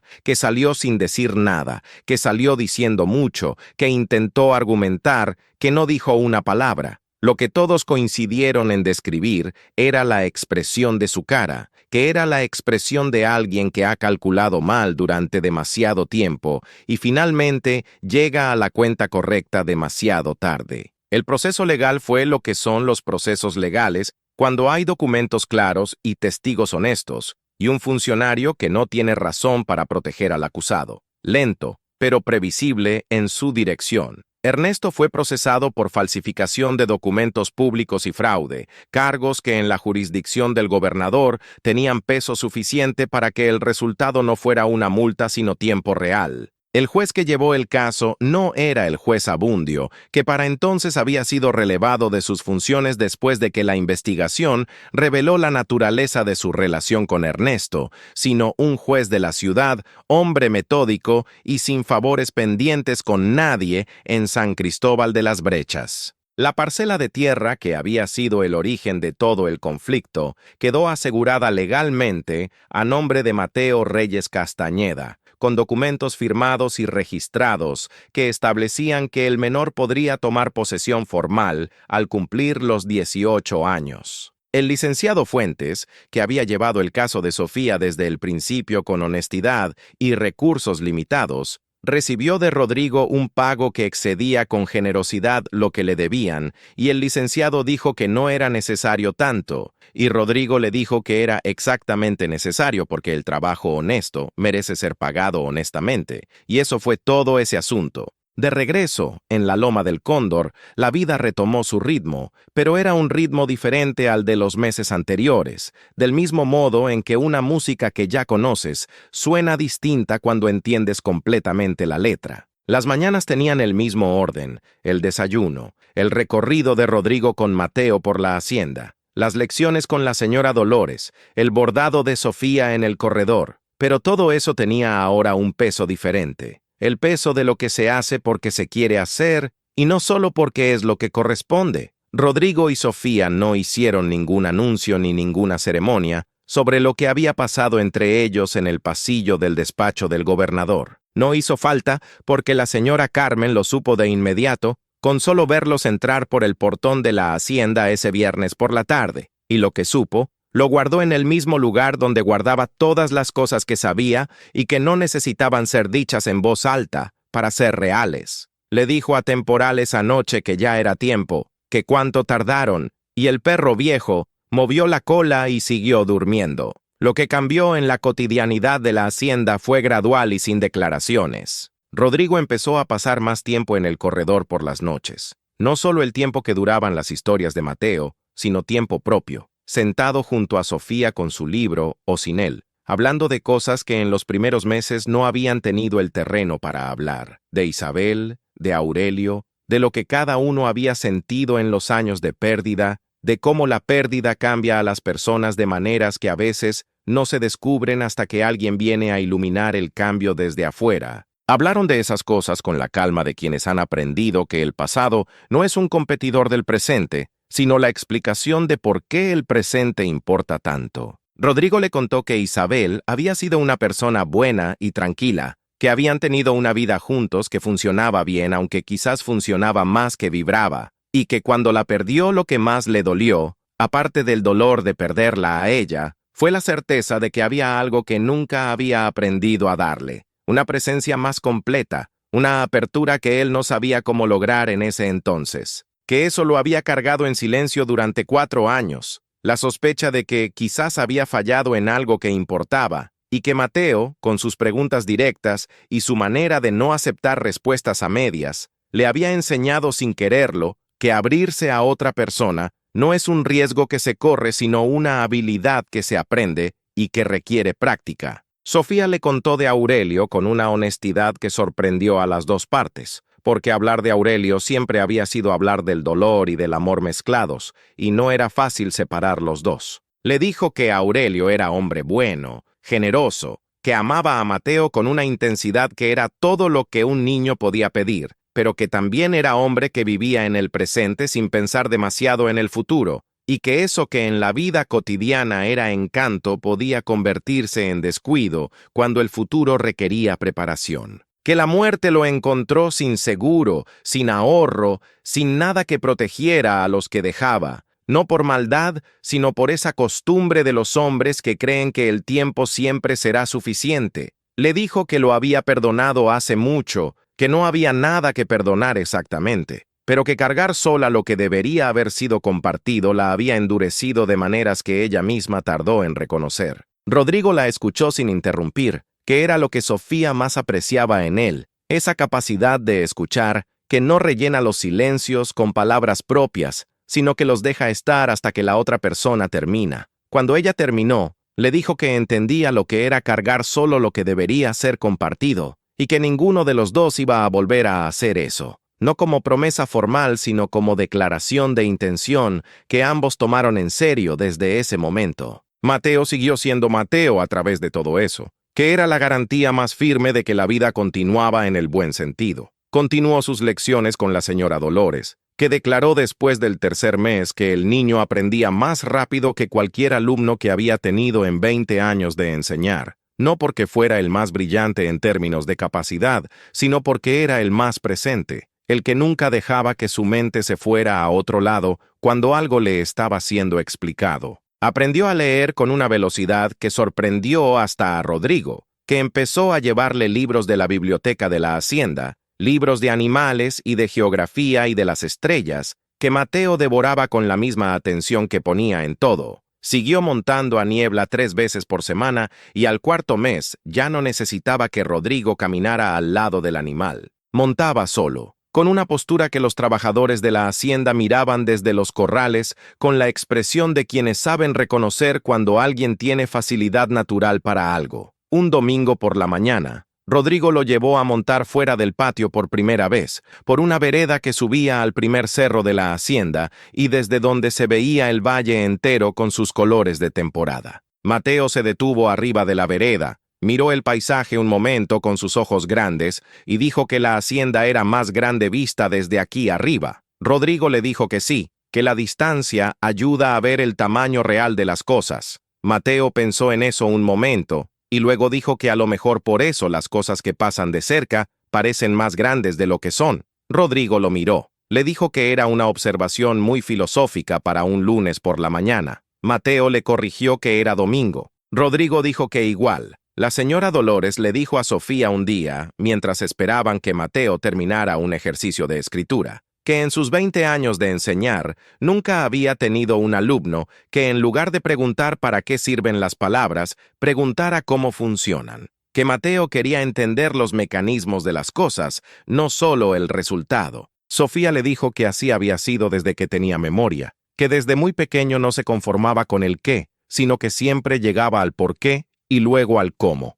La señora Dolores dijo que eso era raro y valioso, y Sofía dijo que sí, que ella también lo pensaba, y las dos guardaron silencio un momento con el silencio de las personas que saben que están hablando de algo importante. Los trabajadores de la hacienda, que al principio habían observado la llegada de Sofía y Mateo, con la discreción respetuosa de quienes no hacen preguntas, pero tampoco ignoran lo que ocurre a su alrededor, fueron abriéndose poco a poco a la presencia de los dos con la naturalidad de quien descubre que una cosa que al principio era nueva se vuelve simplemente parte de cómo son las cosas. Sofía aprendió el nombre de cada uno, sus familias, sus situaciones, con esa atención que la gente que ha tenido poco sabe poner en las personas porque entiende que las personas son lo más valioso que hay. A la trabajadora más joven, una muchacha de 16 años que se llamaba Lupe y que hacía los mandados de la cocina, le enseñó a bordar en los ratos libres porque la muchacha había preguntado con timidez si podría aprender,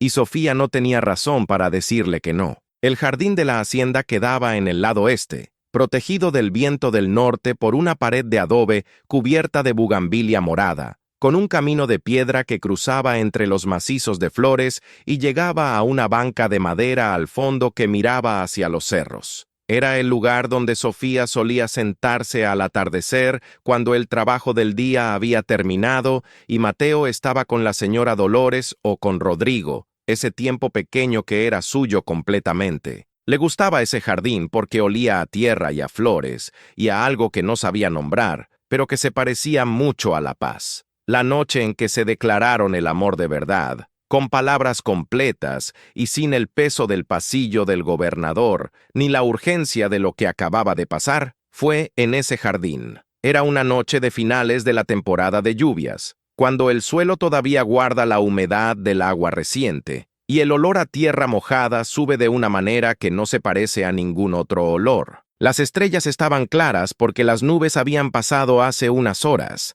y la bugambilia en la pared se movía levemente con el viento de la noche. Rodrigo había ido a buscarla ahí, porque sabía que ahí estaría, del mismo modo que después de 4 meses, sabía con razonable precisión dónde encontrar a Sofía en cada momento del día sin que ella lo hubiera dicho. Se sentó a su lado en la banca. Miraron los cerros oscuros un momento en silencio. Y luego Rodrigo le dijo que quería que supiera que lo que había dicho en el pasillo del gobernador no había sido producto del momento, sino de 4 meses de entender algo que al principio no quería entender, que la había amado desde antes de poder decirlo, que lo había amado desde las noches del corredor y desde las mañanas viendo a Mateo seguirlo por la hacienda, como si fuera la cosa más natural del mundo, que lo había amado desde el primer abrazo en el pasillo después de los intrusos y probablemente desde antes, desde ese momento en la plaza, cuando vio en sus ojos el agotamiento de alguien que carga solo con todo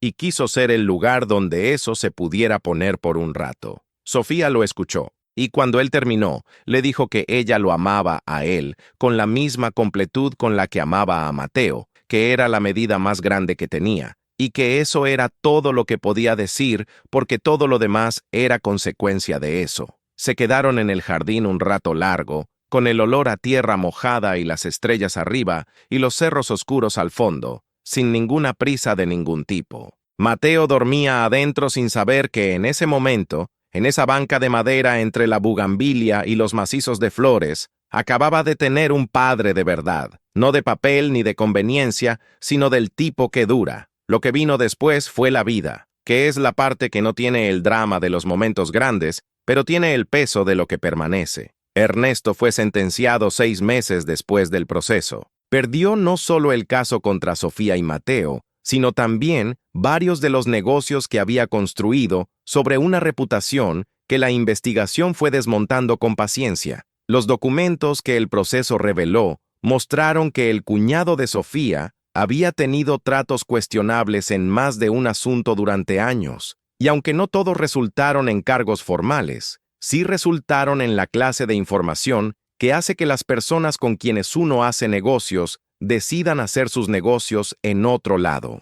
La casa grande que tenía en San Cristóbal fue embargada parcialmente para cubrir las multas, y Ernesto terminó en un cuarto rentado al otro lado del pueblo, que era una ironía que nadie en San Cristóbal mencionó en voz alta, porque la gente del pueblo tenía más clase que eso, aunque sí la pensaron. La parcela disputada quedó en manos legales de Mateo, administrada por el licenciado Fuentes hasta su mayoría de edad, con documentos que nadie podría alterar sin que quedara rastro. Rodrigo fue personalmente al registro de la propiedad del Estado a verificar que los papeles estuvieran en orden, y luego fue al juzgado nuevo, el que había reemplazado al de Abundio, a asegurarse de que el expediente completo del caso de custodia quedara archivado con la resolución definitiva a favor de Sofía. Era el tipo de detalle que no cambiaba nada en el día a día, pero que dormía mejor en la noche sabiendo que estaba hecho. El juez Abundio Morales, que había sido relevado de su cargo por la relación con Ernesto, se retiró a vivir con una de sus hijas en un pueblo del norte de Oaxaca y nunca más volvió a tener cargo público. El padre Ignacio lo supo por los mismos canales misteriosos por los que sabía todo, y le dijo a Rodrigo cuando se enteró que esperaba que el hombre tuviera suficientes años de retiro para pensar en lo que había hecho. Rodrigo dijo que eso era bastante generoso de su parte. El padre dijo que era su trabajo ser generoso aunque no siempre fuera fácil. La señora Carmen cumplió 61 años 3 meses después de que Sofía llegó a la hacienda, y ese cumpleaños fue el primero en mucho tiempo que se celebró con algo más que el saludo habitual de los trabajadores y una taza de atole especial que la señora Carmen se preparaba ella misma. Sofía organizó una comida en el patio. Mateo eligió las flores del jardín para la mesa con una seriedad que dejaba claro que esa selección era importante, y Rodrigo le regaló a la señora Carmen un rebozo de seda que ella había mencionado una vez de pasada, hace meses, que le gustaban los rebozos de seda aunque nunca los comprara para ella misma porque siempre había algo más necesario en qué gastar. La señora Carmen recibió el rebozo, lo dobló con cuidado, y dijo que ya era hora de que esta hacienda volviera a tener celebraciones como las que merecía. Nadie le preguntó desde cuándo no las había habido, porque todos sabían la respuesta. Lupe, la muchacha de los mandados que había aprendido a bordar con Sofía, progresó con rapidez suficiente como para que al cuarto mes sus bordados se pudieran vender junto con los de Sofía en el mercado de Ejutla. Sofía organizó el asunto de manera que las dos tuvieran un porcentaje de lo que se vendía y Lupe usó lo que ganó para mandarle dinero a su madre en el pueblo del que venía. Un sábado que fueron juntas al mercado de Ejutla a vender, Lupe le dijo a Sofía en el camino de regreso que nunca había tenido una maestra que la tratara como si lo que aprendiera fuera para ella y no para beneficio de quien enseña. Sofía le dijo que aprender algo para uno mismo es lo único que tiene sentido y que cualquier otra razón para enseñar es una razón equivocada. La hacienda fue cambiando de temperatura de maneras que los trabajadores notaron antes de poder describirlo con palabras. No cambió en su funcionamiento ni en sus rutinas, que Rodrigo mantenía con la misma eficiencia de siempre, sino en algo más difícil de señalar pero fácil de sentir. Había risas más seguido, no la risa formal de la cortesía, sino la risa que sale cuando algo es genuinamente gracioso. Había conversaciones en la cena que duraban más de lo estrictamente necesario. Había un perro viejo que dormía en el corredor con más frecuencia que antes, porque había descubierto que ahora el corredor estaba ocupado hasta tarde, y donde hay personas que se quedan, hay más probabilidad de que alguien te ponga la mano en el lomo de vez en cuando. Mateo cumplió 6 años en la Loma del Cóndor, y fue el primer cumpleaños que tuvo con pastel de verdad, uno de cajeta y nuez que hizo la señora Carmen desde temprano, y que llenó la cocina de un olor que el niño siguió hasta la puerta con la precisión de sabueso. La fiesta fue pequeña pero completa. Rodrigo, Sofía, la señora Carmen, los trabajadores de la hacienda, la señora Dolores que vino de propósito desde el pueblo cercano, y el padre Ignacio que bajó de San Cristóbal porque Mateo le había mandado un recado escrito de su puño y letra, con letra todavía irregular pero completamente legible, diciéndole que iba a cumplir años y que si podía venir sería bueno. El padre guardó ese recado en el cajón de su escritorio en la iglesia y ahí se quedó muchos años. Mateo pidió de regalo que Rodrigo le enseñara a cuidar los caballos en serio, no solo a montarlos, sino todo lo que implicaba tenerlos, la alimentación, el aseo, el reconocimiento de cuando un animal no estaba bien. Rodrigo le dijo que eso no era exactamente un regalo de cumpleaños, sino un trabajo, y Mateo le dijo que para él era lo mismo. A partir de esa semana, Mateo tuvo responsabilidades concretas en el corral de Niebla y las cumplió con una constancia que los trabajadores del establo comentaban entre ellos con una mezcla de respeto y algo que en adultos sería orgullo, y en ellos era más parecido al afecto. Lo que vino después de los 6 meses de Sofía en la hacienda fue algo que ninguno de los dos había incluido en los cálculos del acuerdo original, no porque fuera imposible, sino porque en el momento de hacer el acuerdo, los dos tenían suficiente con lo inmediato para pensar en lo que venía después. Sofía supo antes que Rodrigo, lo supo de la manera en que las mujeres saben esas cosas, antes de los signos evidentes, por algo más parecido a una certeza que llega de adentro hacia afuera. Esperó 3 semanas para estar segura y luego fue a decírselo una mañana mientras él desayunaba, sin preámbulo, con la directness de siempre. Rodrigo la miró, dejó la taza en la mesa. Y lo que pasó en su cara en los siguientes 5 segundos fue una secuencia de cosas que Sofía supo que iba a recordar siempre. La sorpresa primero, luego el procesamiento, luego algo que se abría como cuando la ventana que estaba cerrada cede al fin, y de repente hay aire y luz, y al final, sobreponiéndose a todo lo demás, una alegría tan completa y tan honesta que Sofía tuvo que poner la mano sobre la mesa para no perder el equilibrio de tanta felicidad que no era suya, pero que la llenaba también. Le dijo que si era niña quería que se llamara Isabel. Sofía lo miró y le dijo que sí, que Isabel le parecía bien, y luego le dijo que si él quería añadir otro nombre, ella quería que fuera Sofía también, que era importante que esa niña supiera de dónde venía y a qué cosas les debía la vida que iba a tener. Rodrigo le dijo que Isabel Sofía era el nombre más correcto que había escuchado en mucho tiempo. La señora Carmen se enteró esa misma tarde porque Sofía se lo dijo, y la señora Carmen escuchó la noticia con los brazos cruzados y la expresión quieta de siempre, y luego se dio la vuelta hacia la ventana de la cocina un momento, que era su manera de procesar lo que necesitaba procesar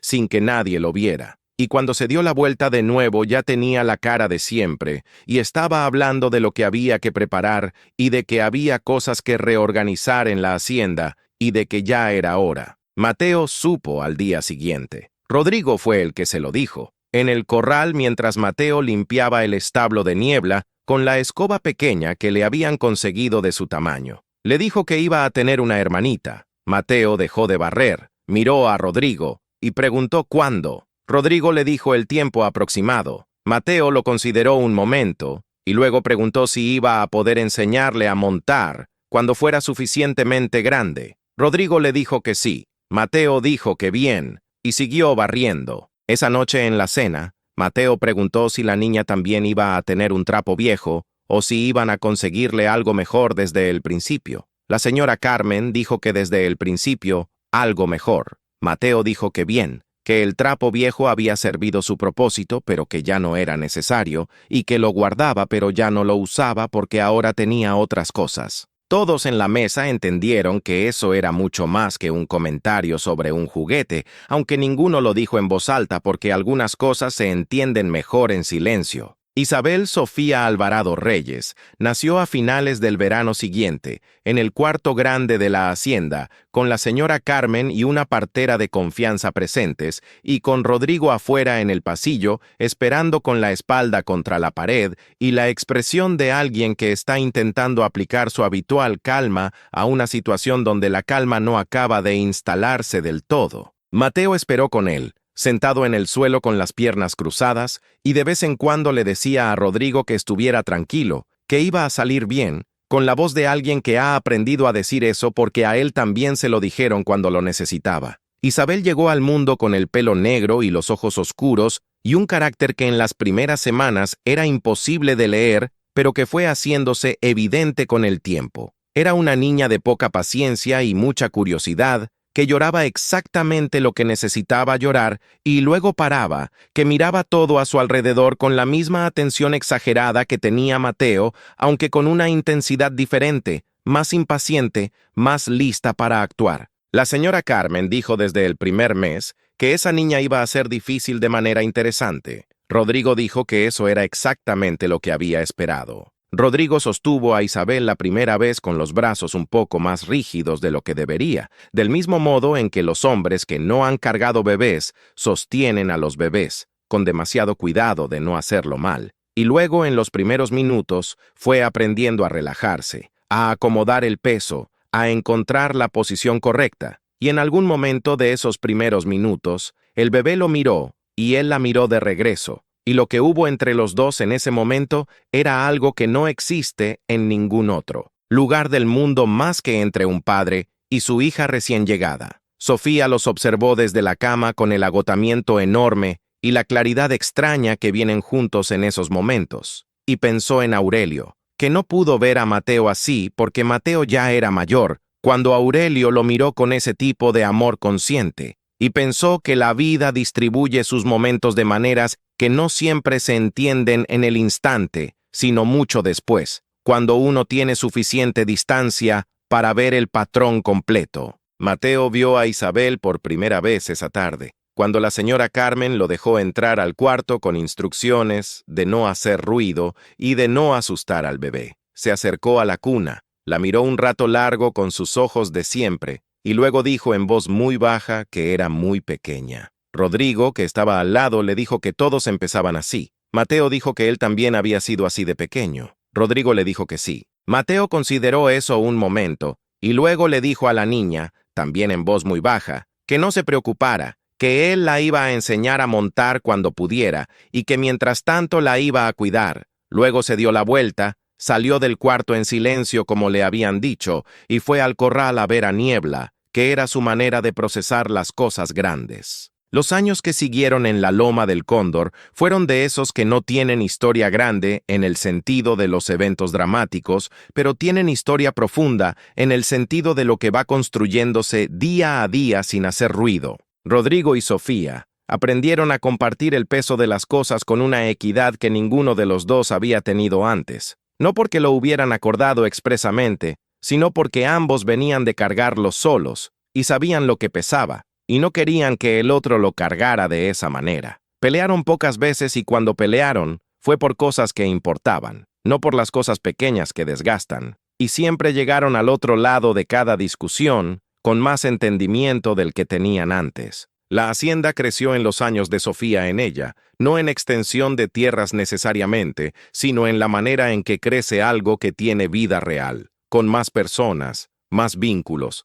más razones para que las cosas que pasan ahí importen. Lupe se convirtió en la bordadora principal de lo que Sofía llamó el taller de la hacienda, que empezó en el corredor y terminó siendo un cuarto propio donde trabajaban 4 mujeres de los alrededores 3 días a la semana, vendiendo en mercados de la región con un nombre que Sofía eligió con Mateo una tarde de lluvia, la loma bordada, que le pareció que decía todo lo necesario en 3 palabras. Mateo creció en la Loma del Cóndor aprendiendo a leer el campo y los animales y las personas con la misma atención con que leía los libros que Rodrigo le seguía trayendo. A los 10 años, montaba mejor que la mayoría de los hombres de la hacienda. A los 12, había leído toda la biblioteca de Rodrigo y empezado a pedirle libros que no había en ella. A los 15, Rodrigo le dijo que si quería estudiar en la ciudad, había dinero para eso y voluntad para hacerlo posible. Mateo lo miró con sus ojos que ya no eran los ojos de niño,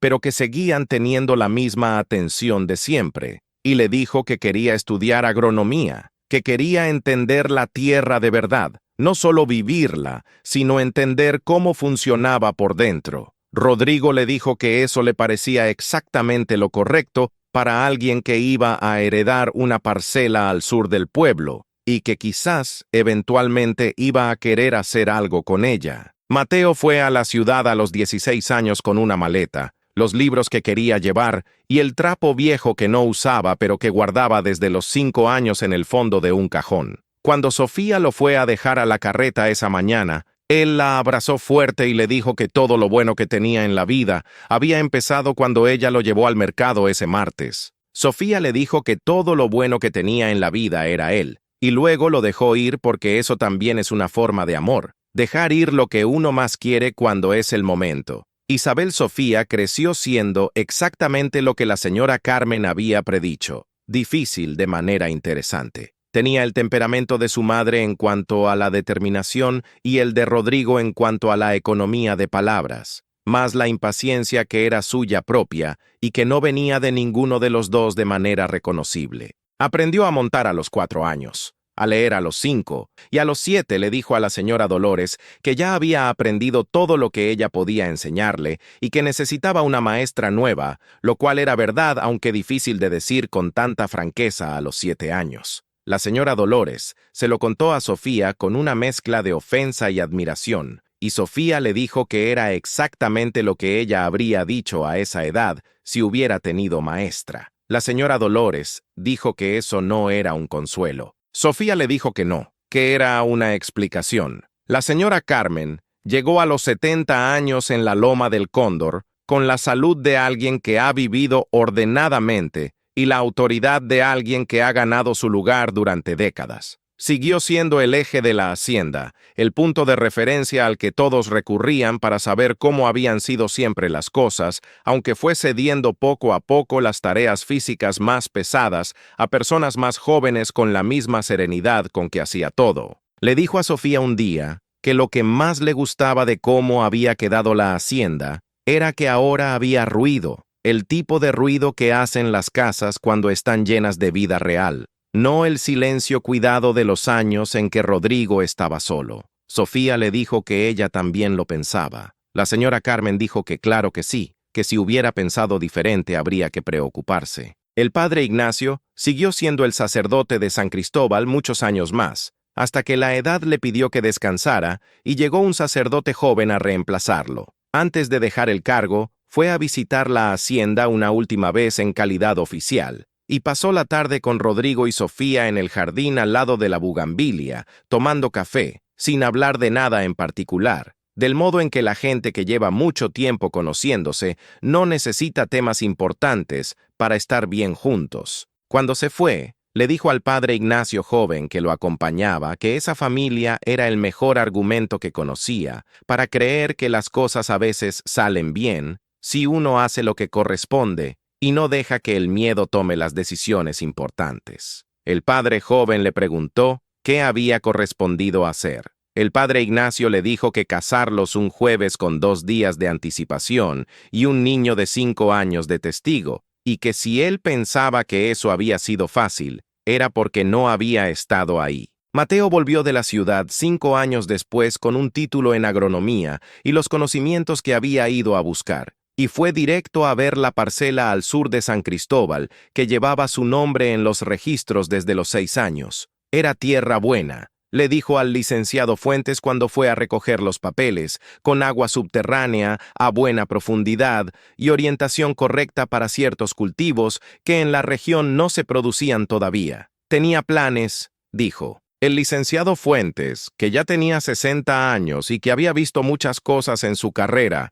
pero que guardaba el caso de Sofía como uno de los que más le importaban, le dijo que le alegraba que esa tierra fuera a tener quien la entendiera. Mateo le preguntó si quería tomar un café y contarle cómo había sido todo desde el principio, que había cosas de cuando era muy chico que no recordaba bien. El licenciado dijo que sí, que para eso tenía toda la tarde. Isabel Sofía fue a estudiar a la ciudad 4 años después que Mateo, en la misma carreta y con la misma maleta, aunque con más libros y menos trapos sentimentales. Eligió estudiar medicina, que era una elección que a nadie le sorprendió del todo, porque desde pequeña había tenido la costumbre de querer entender cómo funcionaban las cosas por dentro, y el cuerpo humano era la cosa más compleja que existía y por lo tanto la más interesante. Le dijo a Rodrigo la noche antes de partir que lo que más le había enseñado él era que las cosas importantes se hacen sin esperar que alguien diga que está bien hacerlas.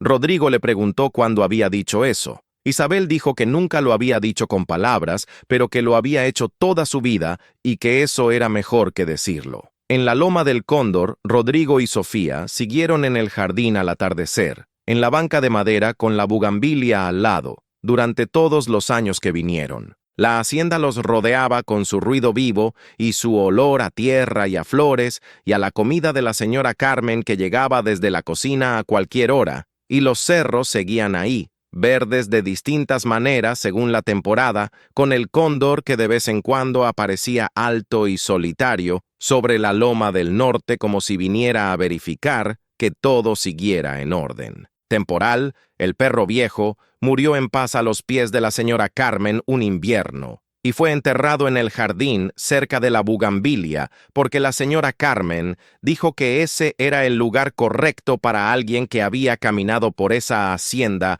con tanta fidelidad durante tanto tiempo. Llegaron otros perros después, como llegan siempre, y los nuevos aprendieron el territorio de los mismos pasillos y los mismos corrales. Pero la señora Carmen siempre dijo que ninguno tenía el juicio de temporal, aunque los quería igual. Sofía siguió bordando todos los años de su vida en la Loma del Cóndor, incluso cuando el taller tenía ya a otras mujeres haciendo el trabajo y ella podría haberse dedicado a otra cosa. Bordaba porque le gustaba, porque en los años malos había sido la manera de sostener todo, y en los años buenos era la manera de recordar de dónde venía y qué había costado llegar donde estaba. Los bordados que hacía en sus últimos años eran diferentes a los que hacía en San Cristóbal, más complejos, más libres en el diseño, con colores que mezclaba de maneras que ningún manual le había enseñado. Los guardaba en el cuarto de la hacienda donde había una pared entera dedicada a colgarlos,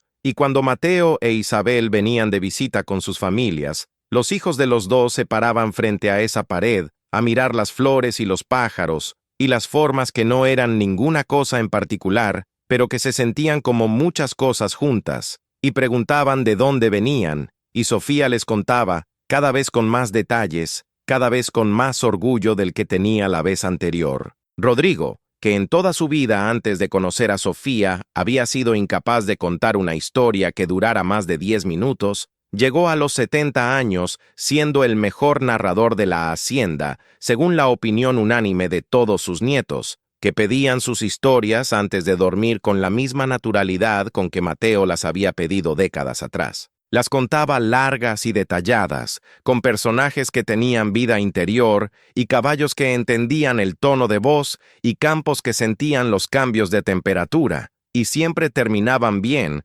aunque el camino fuera difícil, porque eso era lo que había aprendido, que el camino difícil y el final bueno no se contradicen, sino que el uno hace posible el otro. Y Mateo, que ya era hombre de campo y de libros y de familia propia, volvía a la hacienda cada año en el aniversario del martes de mercado en que todo había comenzado, no porque lo tuvieran como costumbre oficial, sino porque le gustaba estar ahí ese día, en ese lugar, con esa gente. Se sentaba en el jardín con Rodrigo al atardecer mientras Sofía bordaba cerca y los niños corrían entre los macizos de flores y a veces hablaban y a veces no. Y en el silencio de esas tardes, Mateo pensaba en los 5 años que tenía cuando se paró frente a un hombre en la plaza del mercado con los brazos abiertos para proteger a su madre, sin saber que ese gesto pequeño de un niño pequeño iba a mover todo lo que vino después. No lo pensaba con orgullo exactamente, aunque algo de eso había. Lo pensaba con la gratitud tranquila de quien entiende que la vida